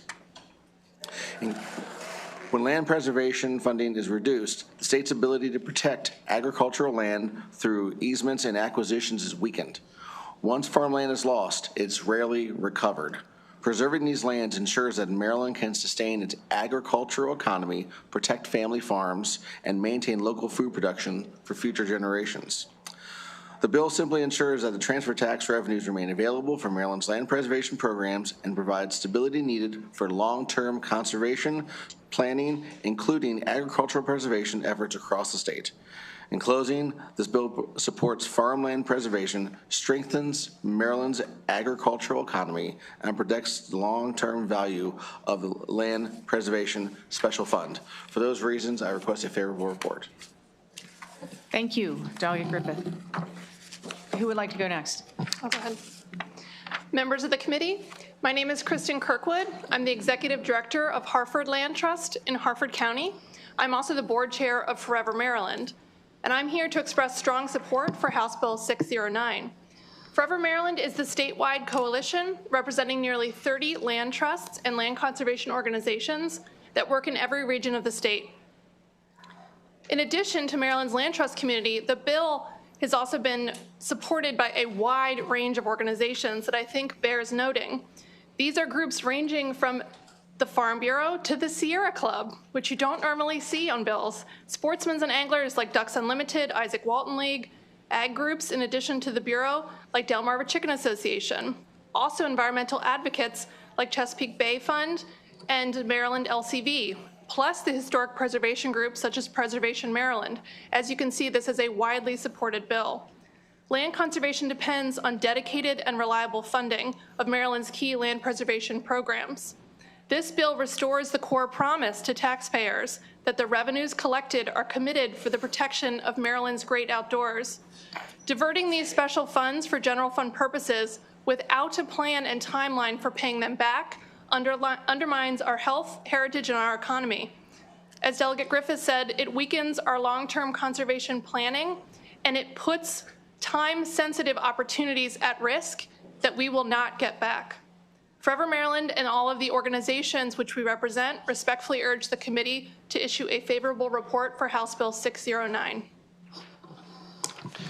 Mr. Chair, members of the committee, for the record, Tyler Huff, Maryland Farm Bureau, here today in support of HB 609. I want to start off by thanking the delegate for his good work on the bill and bringing this important issue here to the session.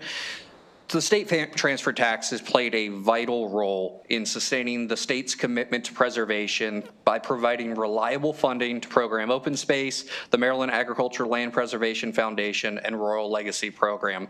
Together, these programs form a backbone of Maryland's efforts to safeguard farmland, protect natural landscapes, and ensure that working lands remain productive for future generations. Maryland agriculture's lands are irreplaceable.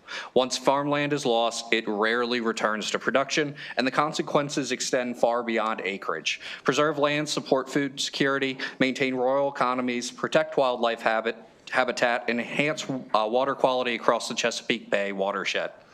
Programs like those supported through the state transfer tax often offer farmers often voluntary market-based tools to keep their land in agriculture while preserving the scenic and environmental qualities that benefit all Marylanders. Protecting these funds streams ensure that Maryland continues to be a national model for conservation and responsible land stewardship. Strengthening Maryland's land preservation programs is not only an investment in agriculture, but an investment in the state's environment, economy, and future.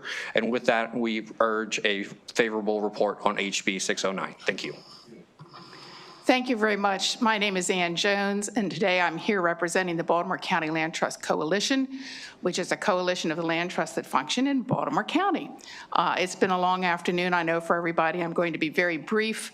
Last year, I think we can safely say it was a surprise when $100 million was taken from these programs. This is a designated revenue source.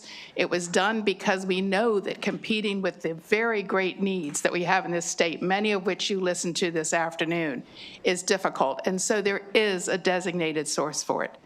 DNR estimated that the $100 million that was cut could result in preservation of about 20,000 acres. And just to put that in perspective, Gunpowder State Park, which I know many people are familiar with, is 18,000 acres.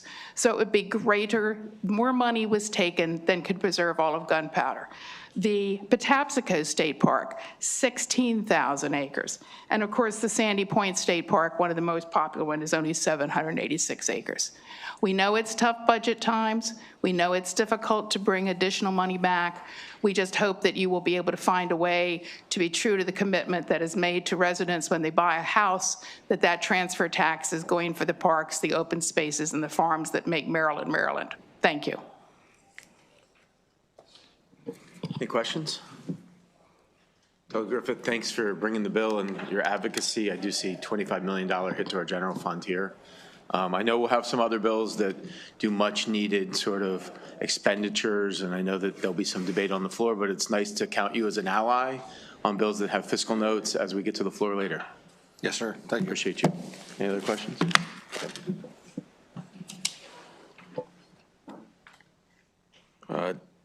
Charlotte Davis and Carol Bean.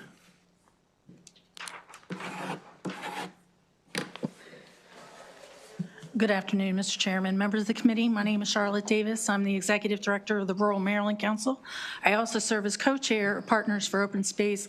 We're the statewide steering committee that supports the funding formula for Program Open Space. POS is important for not only the preservation of our farms and forests, but also for our local rural economies, as well as our historic heritage areas and for resource conservation. You have my written testimony. I'll just say that House Bill 609 reinforces the principle that the revenues dedicated to land preservation go to the intended use for which it was meant, and that this is a strategic investment that will benefit future and current generations. So we ask for your support for House Bill 609. Thank you. Thanks for your advocacy. Yes. Good afternoon, Chair Barnes and the committee. My name is Carol Bean. I'm here on behalf of the Eastern Shore Land Conservancy, also supporting House Bill 609. As you know, this tax was created with a very clear and purposeful commitment that the portion of the real estate transaction would permanently protect the lands and the waters that define our state. And this funding impacts every single district in the state, supporting parks, trails, playgrounds, recreational facilities. We've heard a lot today from the importance it is for preserving our working farmlands, as well as our forests, wetlands, and wildlife habitats. It also creates and improves public access, ensuring that all Marylanders can experience the natural resources that they're investing in. At the same time, the farmland conservation easements, which have seen the most dramatic cuts at a time when I think they're critically important, they represent one of the most fiscally responsible conservation tools available. So once an easement is in place, that land remains privately owned, and it requires no ongoing state maintenance costs. So it's permanent protection without permanent public expense. House Bill 609 ensures these dollars collected for land preservation are used for land preservation as intended. We respectfully urge a favorable report. Thanks for all you're doing. Any questions? Okay, thank you very much. Good day.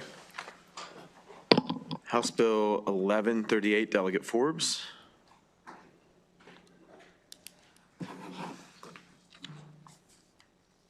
And I know you have ASME with you and Ms. Galthrop, so you can bring them up if they'd like.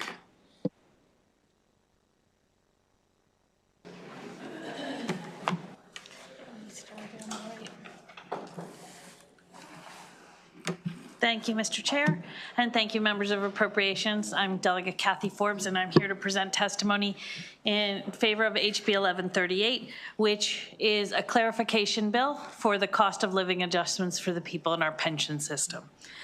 Each year, we use the annual Consumer Price Index as reported by the U.S. Department of Labor, Bureau of Labor Statistics, to set the cost of living increases for our retirees in the state pension systems.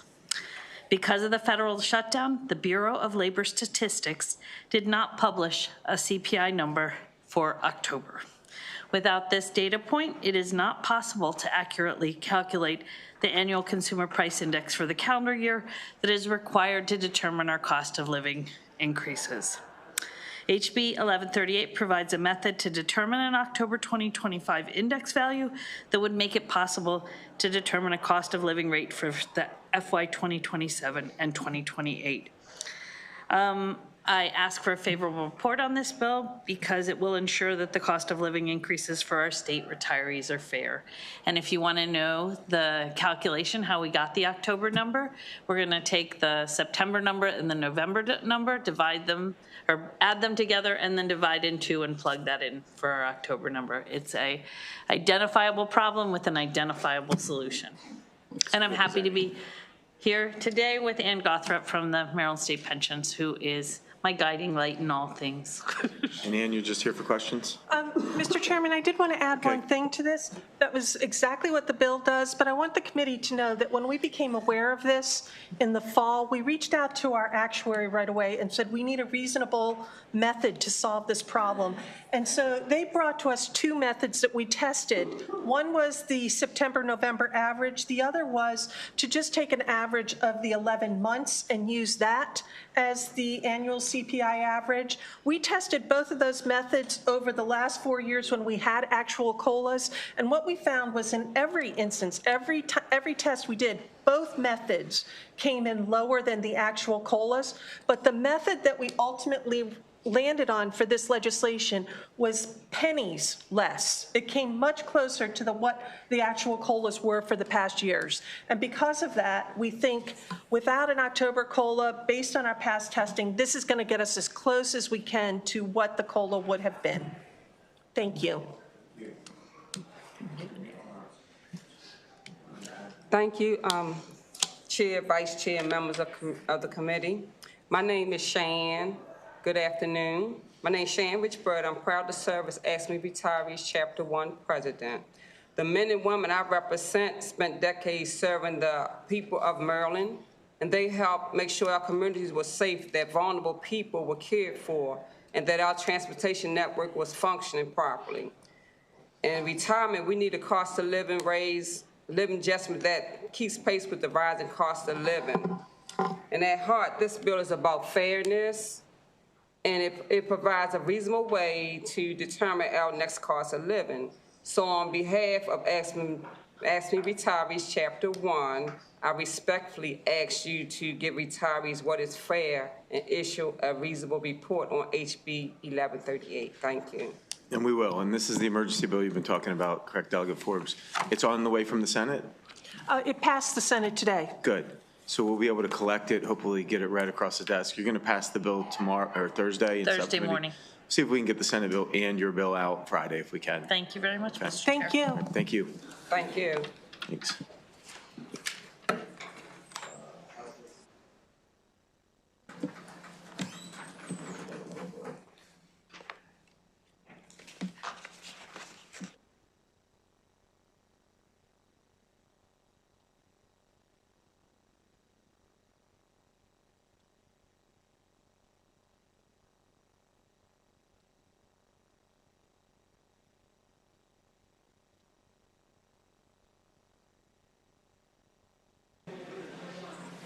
Thank you, Mr. Chair. I have a panel. I think that they're walking in right now.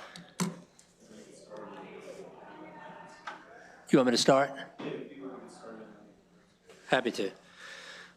Mr. Chair, members of the House Appropriations Committee, for the record, I'm Delegate Mark Edelson, here on House Bill 1078, which authorizes the Maryland Stadium Authority to plan, finance, and develop a multi-use soccer facility in the city of Baltimore. This state-of-the-art facility will anchor a campus that will be the home of high-level professional soccer franchises and a youth academy that will educate and train dozens of young people in and around the city for careers in soccer and well beyond. This campus will also promote regional economic growth and help to expand the city's vibrant sports entertainment district. Soccer is a truly global sport that brings people together from all continents, cultures, and generations. The kind of infrastructure being proposed in this bill will be more than just a soccer stadium. It will be a thriving campus that will not only host world-class soccer and many other events, it will also serve as a new community anchor that establishes educational training opportunities for our youth, connects and engages our neighborhoods, and gives our residents a new source of pride and community identity. The project is expected to generate substantial returns on the investments made by the state, City of Baltimore, and DC United for many years to come.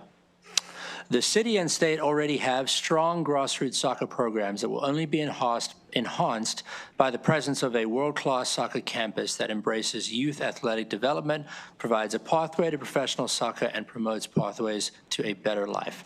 As you know, I'm personally a huge soccer fan and cannot wait to introduce the beautiful game to my 2-year-old son, who's already kicking a soccer ball around the house and breaking all of my wife's valuables.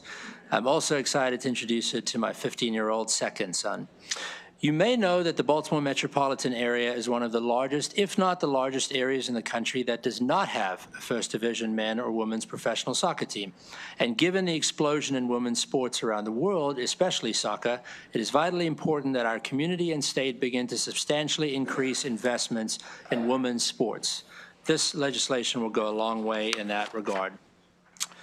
A recent analysis by the Maryland Stadium Authority, finalized in December of 2023, concluded that a multi-use soccer stadium could generate significant tangible and intangible benefits for the Baltimore area and the entire state of Maryland. It specifically gave Carroll Park Golf Course the highest rating among several other sites in consideration.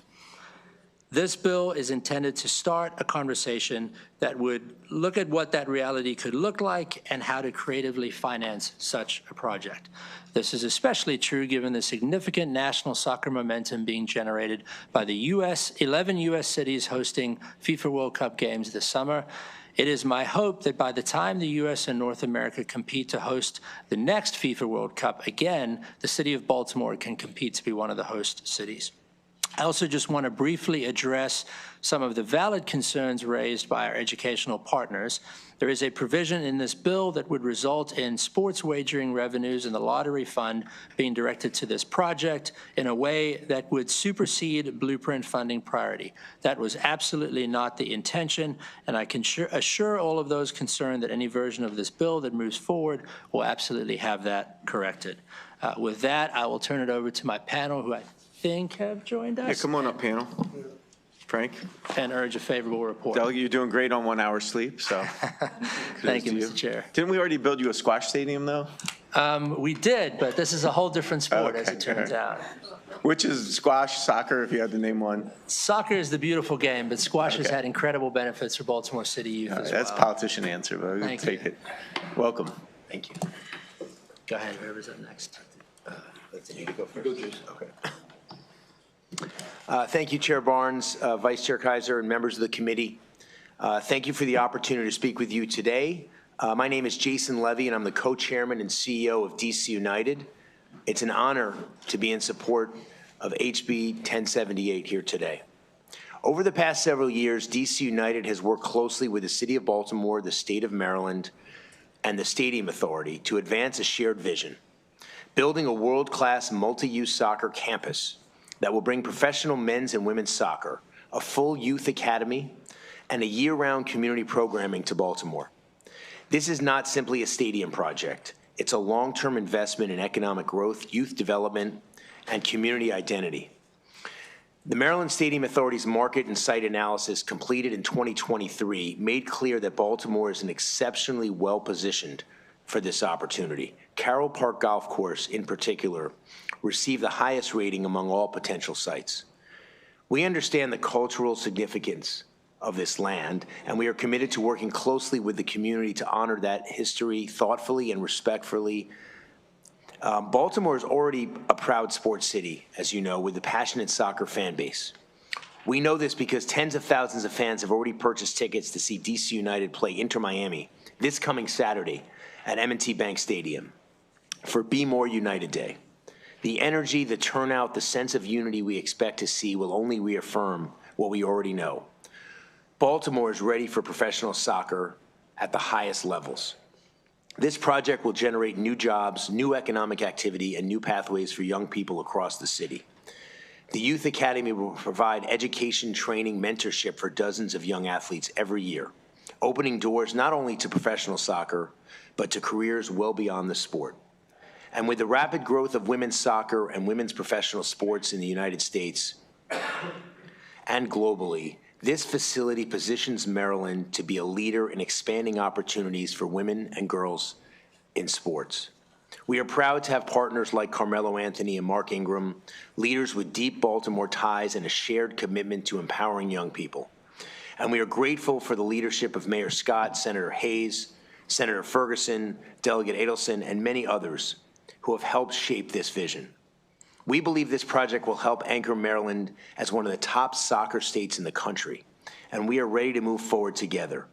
For these reasons, and on behalf of DC United, I respectfully request a favorable report on HB 1078. Thank you very much. Thank you. We'll give you a little extra time, but 2 minutes per witness, please. Sorry. Go ahead. Thank you, Mr. Chair. Mr. Chairman, Madam Vice Chair. Sorry, my apologies. Mr. Chairman, Madam Vice Chair, members of the committee, thank you for the opportunity to speak in support of HB 1078.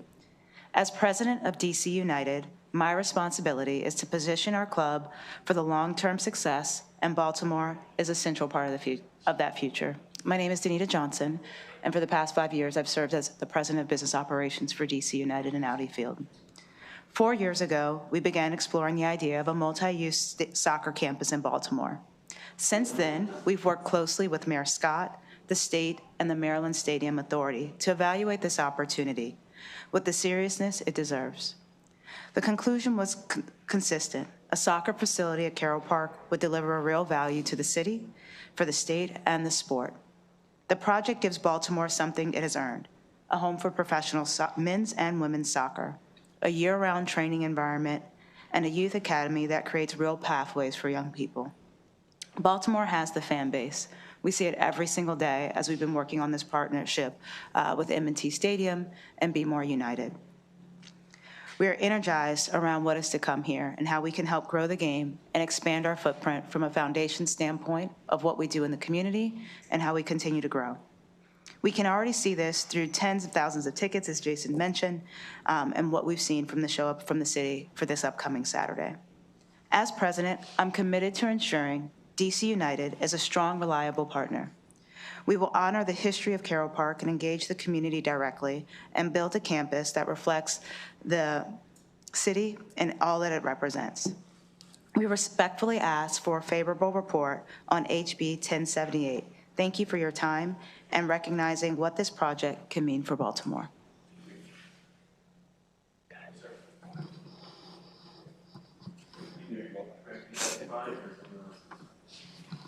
Just a few words, Mr. Chairman. Mr. Chairman, Madam Vice Chair, and members of the committee, I'm Kevin Jones, an attorney and DC United partner. I appreciate the opportunity to appear before you today alongside Delegate Adelson and my colleagues. We're here to support Delegate Adelson's legislation that authorizes the financing and development of a multi-use soccer facility and academy in the city of Baltimore. Many observers have agreed that the Baltimore metropolitan area is one of the top markets in the United States without professional soccer teams. Given Baltimore's rich sports history and that of the entire state of Maryland, this project represents a timely and exciting opportunity. The proposed soccer facility and campus can become an important economic engine for the region and, as Jason noted, positions Baltimore to become a national leader in creating soccer-related opportunities for young people, especially for young women. And the concept of a youth academy that will be co-located with the soccer facility is a groundbreaking concept that can make a real difference in the Carroll Park community and beyond. Finally, DC United and its foundation have partnered with many community-based programs in the Washington, D.C. area over the years. We look forward to developing similar partnerships with the Carroll Park community and other Baltimore communities. Again, I thank you for the opportunity to appear and respectfully ask for your careful consideration of this important legislation. Thank you, Mr. Chair. Yep.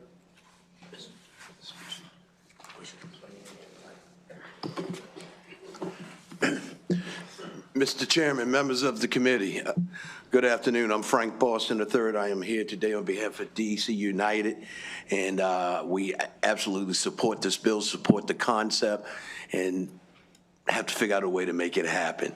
I want to thank our sponsors, Delegate Edelson, Mark Edelson, Mark, for sponsoring the legislation. The purpose of the bill is to allow the Maryland Stadium Authority to issue bonds to pay for this project. The identified revenue source was the sports betting revenue, and I want to make it clear, there's a drafting error in the bill. It is supposed to be subsequent, not preceding the blueprint funding. We're not here to take money away from the children. I was here all of the years. It took us to finally figure out how to fund Blueprint. We're not trying to take any money away. And I just want to make clear that on page 11, in lines 25, it says for the fiscal year 2028, for each fiscal year thereafter, where the word says it's before making distributions, it should say after making distributions. There's that 5% of revenue left after Blueprint, and we were hoping that maybe that would be a way to help get this project funded. We've been told that the lottery is all dried up, there's no money there. So we were trying to figure out a way to be creative and come up with a revenue source. Sports betting, we figured would be a good idea. Again, subsequent to Blueprint, not preceding. Just want to make that clear. It's not our intentions at all. It's a great project for the state of Maryland, and we stand for any questions. Yep. Any questions for Delegate Edelson, Delegate Smith? Thank you, Mr. Chair, and also thank you for the presentation, and thank you, Delegate Edelson, for your bringing the bill. I wanted to just lift up that, isn't it tomorrow that they're going to have an iGaming hearing? There will be an iGaming hearing in Ways and Means Thursday. Okay, just saying, I know everyone's looking for revenue. Thank you for your emphatic support for ensuring that the blueprint would come first in any iteration of this, because that's obviously very important to most of us here. But I just wanted to lift up that there's some other sources maybe to explore as well in a couple of days across the hallway. Yeah, thank you for that question. iGaming was the first thing that came to my mind because it's fresh money, right?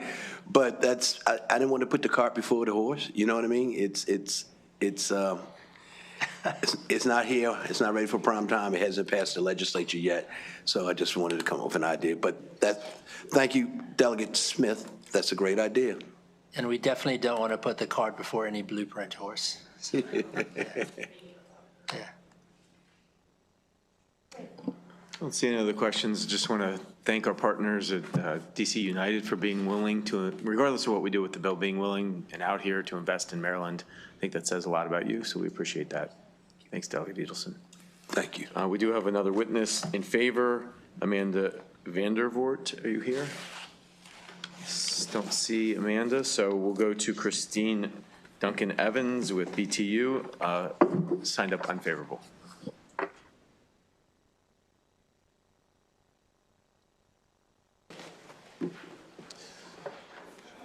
Thank you. Our concerns have been addressed.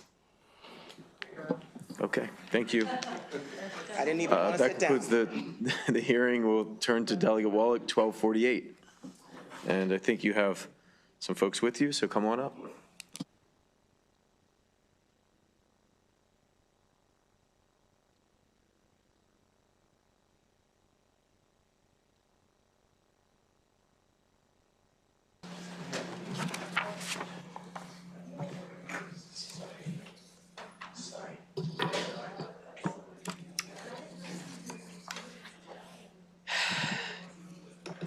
Good afternoon, Vice Chair Kaiser and esteemed members of the Appropriations Committee. For the record, I'm Delegate Sarah Wallach here to present House Bill 1248, Maryland Workforce Retention, Recruitment, and Reentry Act. Thank you for the opportunity to testify in support of this bill today. House Bill 1248 would establish a pilot program to explore the expansion of benefited part-time job opportunities in state government. My objective with this bill is to make our workplaces and therefore working more inclusive. The majority, about 98% of jobs in state government are full-time positions. In other words, the most recent DBM annual personnel report shows that 45,273 total jobs are full-time and only 610 are part-time. This structure of work hasn't changed, even though economic and social realities have. Work is still frankly designed for healthy, able, working-age people with limited or no caregiving responsibilities, leaving out many, many others. Those left out include caregivers, often women who still have the lion's share of caregiving responsibilities, older adults hoping to decrease working hours as they age, which represent about 17.6% of our population, individuals with disabilities who find it challenging to work full-time, representing about 24% of our population, as well as those with health conditions. Working, as I know the people in this room will agree, gives a sense of purpose, identity, and community. Working also gives access to benefits such as healthcare and savings towards retirement. But most importantly, work gives you agency and independence because it gives you an income. Without an income, dependency increases and therefore vulnerability increases. This bill aims to support vulnerable adults who want to work. We must rethink work, how it looks, and who can access it.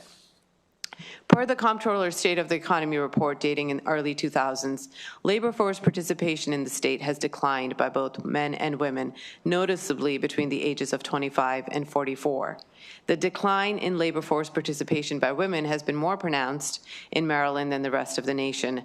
According to the 2020 annual Social and Economic Supplement of the Current Population Survey, the most commonly cited reason why working-age women in the United States are no longer in the labor force is that they are caregiving. Many of the women surveyed are leaving the workforce to care for children or aging parents or both. It is essential that we keep women in the workforce, even on a part-time basis, because it is much easier to go from part-time to full-time work than it is to completely leave work and try to re-enter. Research highlighted in the most recent State of the Economy report has shown that health issues are also a key factor in labor participation decline and are primary barriers preventing working-age people from re-entering the workforce. House Bill 1248 asks DBM to select 5 agencies to participate in this pilot for 3 years.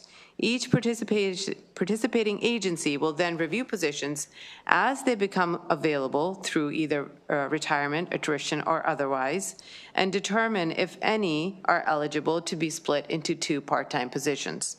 For the purpose of this pilot, each supervisor participating in the pilot program may oversee no more than 1 additional position than their current managerial load. Finally, I would like to state that DBM has done a similar exercise in the past on a much, much larger scale. Just a few years ago, DBM led a state review of every position to determine eligibility for telework. They completed that work in record time. This bill, in comparison, only asks for review by 5 agencies, and only as those positions become vacant. I'm proud to have the support of the Women's Caucus for House Bill 1248. Senator Kramer is the Senate cross-file, and I respectfully ask a favorable report of House Bill 1248. Thank you. Thank you, Delegate. And Miss, if you would like to go next, and what is your name? I have a few people here on the testimony. Yes, my name is Katrina Emerson Kugel. Oh, okay, excellent. Thank you, Ms. Kugel. Sure. Go ahead. Thank you, Vice Chair Kaiser, members of the committee, and especially Delegate Wallach for sponsoring this bill. Again, my name is Katrina. I'm from SEEK. We're a community provider that supports over 350 adults with intellectual and developmental disabilities. Over 60% of the people we support who are interested in working have jobs, which is 3 times the national average and 15 points higher than the statewide rate. On average, the people we support work 25 hours a week. They are excellent employees with 89% staying in their job for over a year, meaning their turnover rate is 1/3 the national rate for entry-level employees. On average, they've been in their positions for over 5 years. Part-time employment works for the people we support for several reasons. Often, people with disabilities have little experience with work. Starting part-time helps them to develop endurance for future jobs, gives them the opportunity to solidify their skills, and allows for continued learning and career development. As users of public transportation systems, their commute can add extra time, sometimes hours, to their workday. Part-time schedules allow for wraparound services like travel training so they can get to work independently, and learning assistive technology, which can help them communicate and execute their job duties more effectively. We often work with employers to create customized employment, and part-time roles are easier to personalize.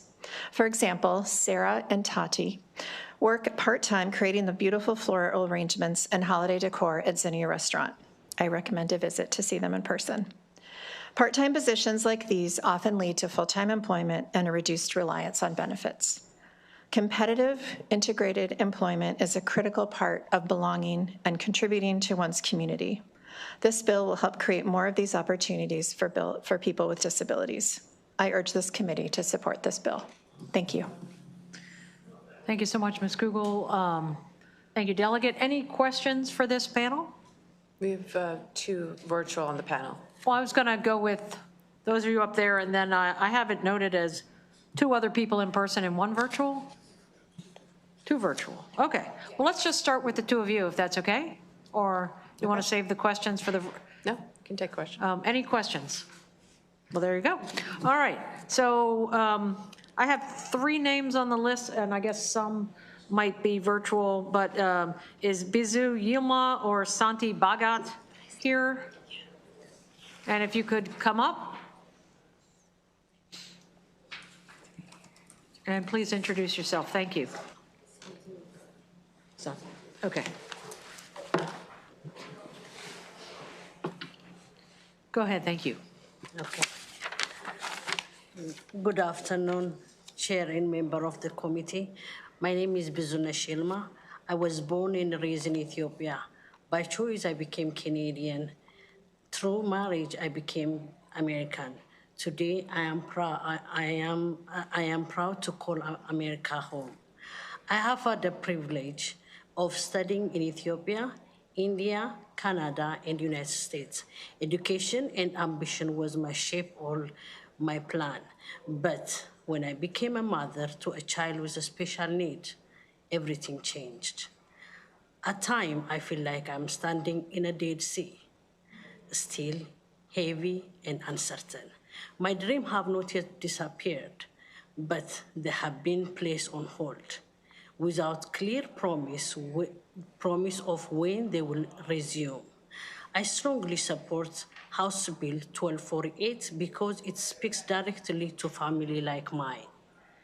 As a direct support professional, I help individuals with intellectual and developmental disability live meaningful and independent life.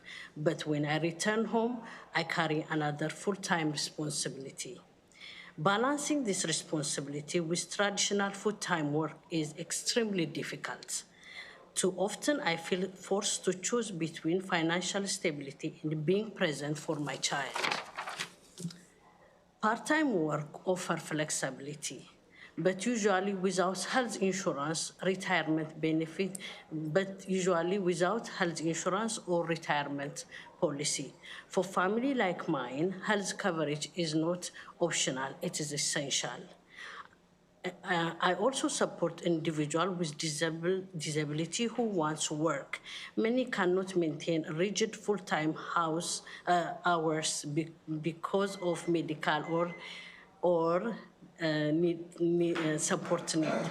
They are not unwilling, they are not incapable, the system simply inflexible.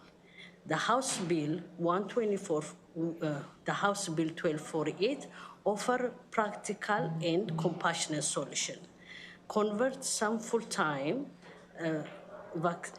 vacancies into part-time role with benefit would support caregivers, increase inclusion, improve retention, and strengthen Maryland workforce.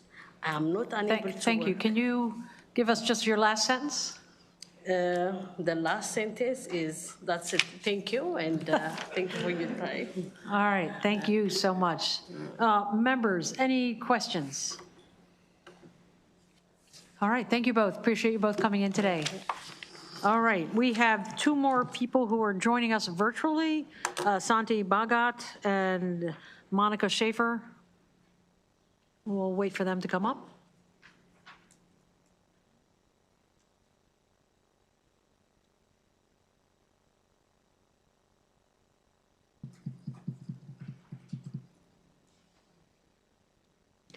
Are either of you there? I think one of you showed up there for a second. I'm here, but I can't unmute my camera. So hold on, I got it. Okay, hi. All right, go ahead. Thank you. Good afternoon, Madam Vice Chair and members of the committee. My name is Santhi Bhagat. I'm a physician and the founder of Physician Parent Caregivers, a Maryland nonprofit advocating for young adults with chronic conditions for over 20 years. This is not a small group. 1 in 3 young Americans grew up with chronic health conditions. I strongly support HB 1248, and I want to tell you why it's personal. When my daughter became seriously ill at the age of 8, I had to withdraw from my medical fellowship. My husband could no longer travel for his business. We ended up on the verge of bankruptcy, exactly what research tells us happens to families like ours. A former board member, a Georgetown-trained attorney, faced the same impossible choice and also left her career. When caregivers are forced out entirely, the losses go far beyond a paycheck. If I could have worked part-time with benefits, everything would have been different. Our family would not have been on the verge of bankruptcy for 2 years. We would have had health coverage, and I would have been able to contribute to Social Security. Most importantly, the 15 years of my education and training would have been put to good use.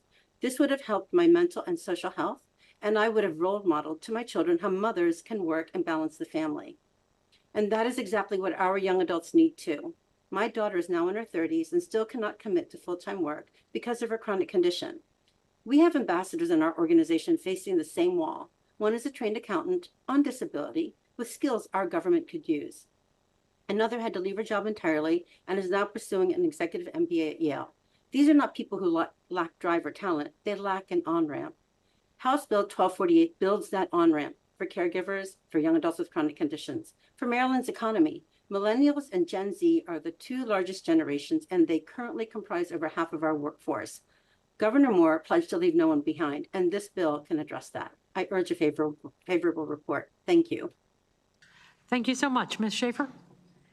Yes, thank you. Good afternoon, Chair Barnes, Vice Chair Kaiser, and esteemed members of the House Appropriations Committee. My name is Monica Schaefer, and I'm honored to have the opportunity to testify in support of House Bill 1248. Today, I'm speaking on behalf of the Montgomery County's Age-Friendly Initiative, of which I serve on the Employment Domains Work Group.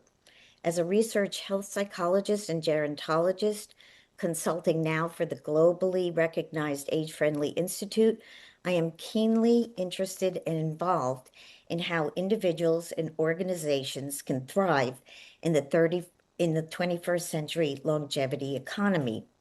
Passage of House Bill 1248 could help to address labor shortages predicted over the next decade, even with automation and AI, by recruiting and retaining a talented, often overlooked and underutilized labor pipeline of older adults and others, including state employees, who are interested in phased retirement and or need flexibility accommodated by part-time positions. We're at a critical junction. A significant economic engine for the state of Maryland is the 50-plus age group, currently representing 36% of our state's population, and with the 65-plus age group growing faster than any other segment of the population. House Bill 1248 will support Governor Moore's Longevity Ready Maryland 10-year plan by implementing or helping to implement new employment pathways for older workers who both need to and want to work, not only for financial stability, but for continued engagement and purpose. HB 1248 will aid state government lead by example in making Maryland longevity ready. We support and urge favorable consideration of this bill because this legislation positions the state government to pilot a program that would help to address workforce inclusivity, foster economic growth for the state and economic opportunity for older workers while supporting and enhancing the well-being of all workers. Thank you. Thank you, Ms. Schaefer. Any questions for our two virtual witnesses?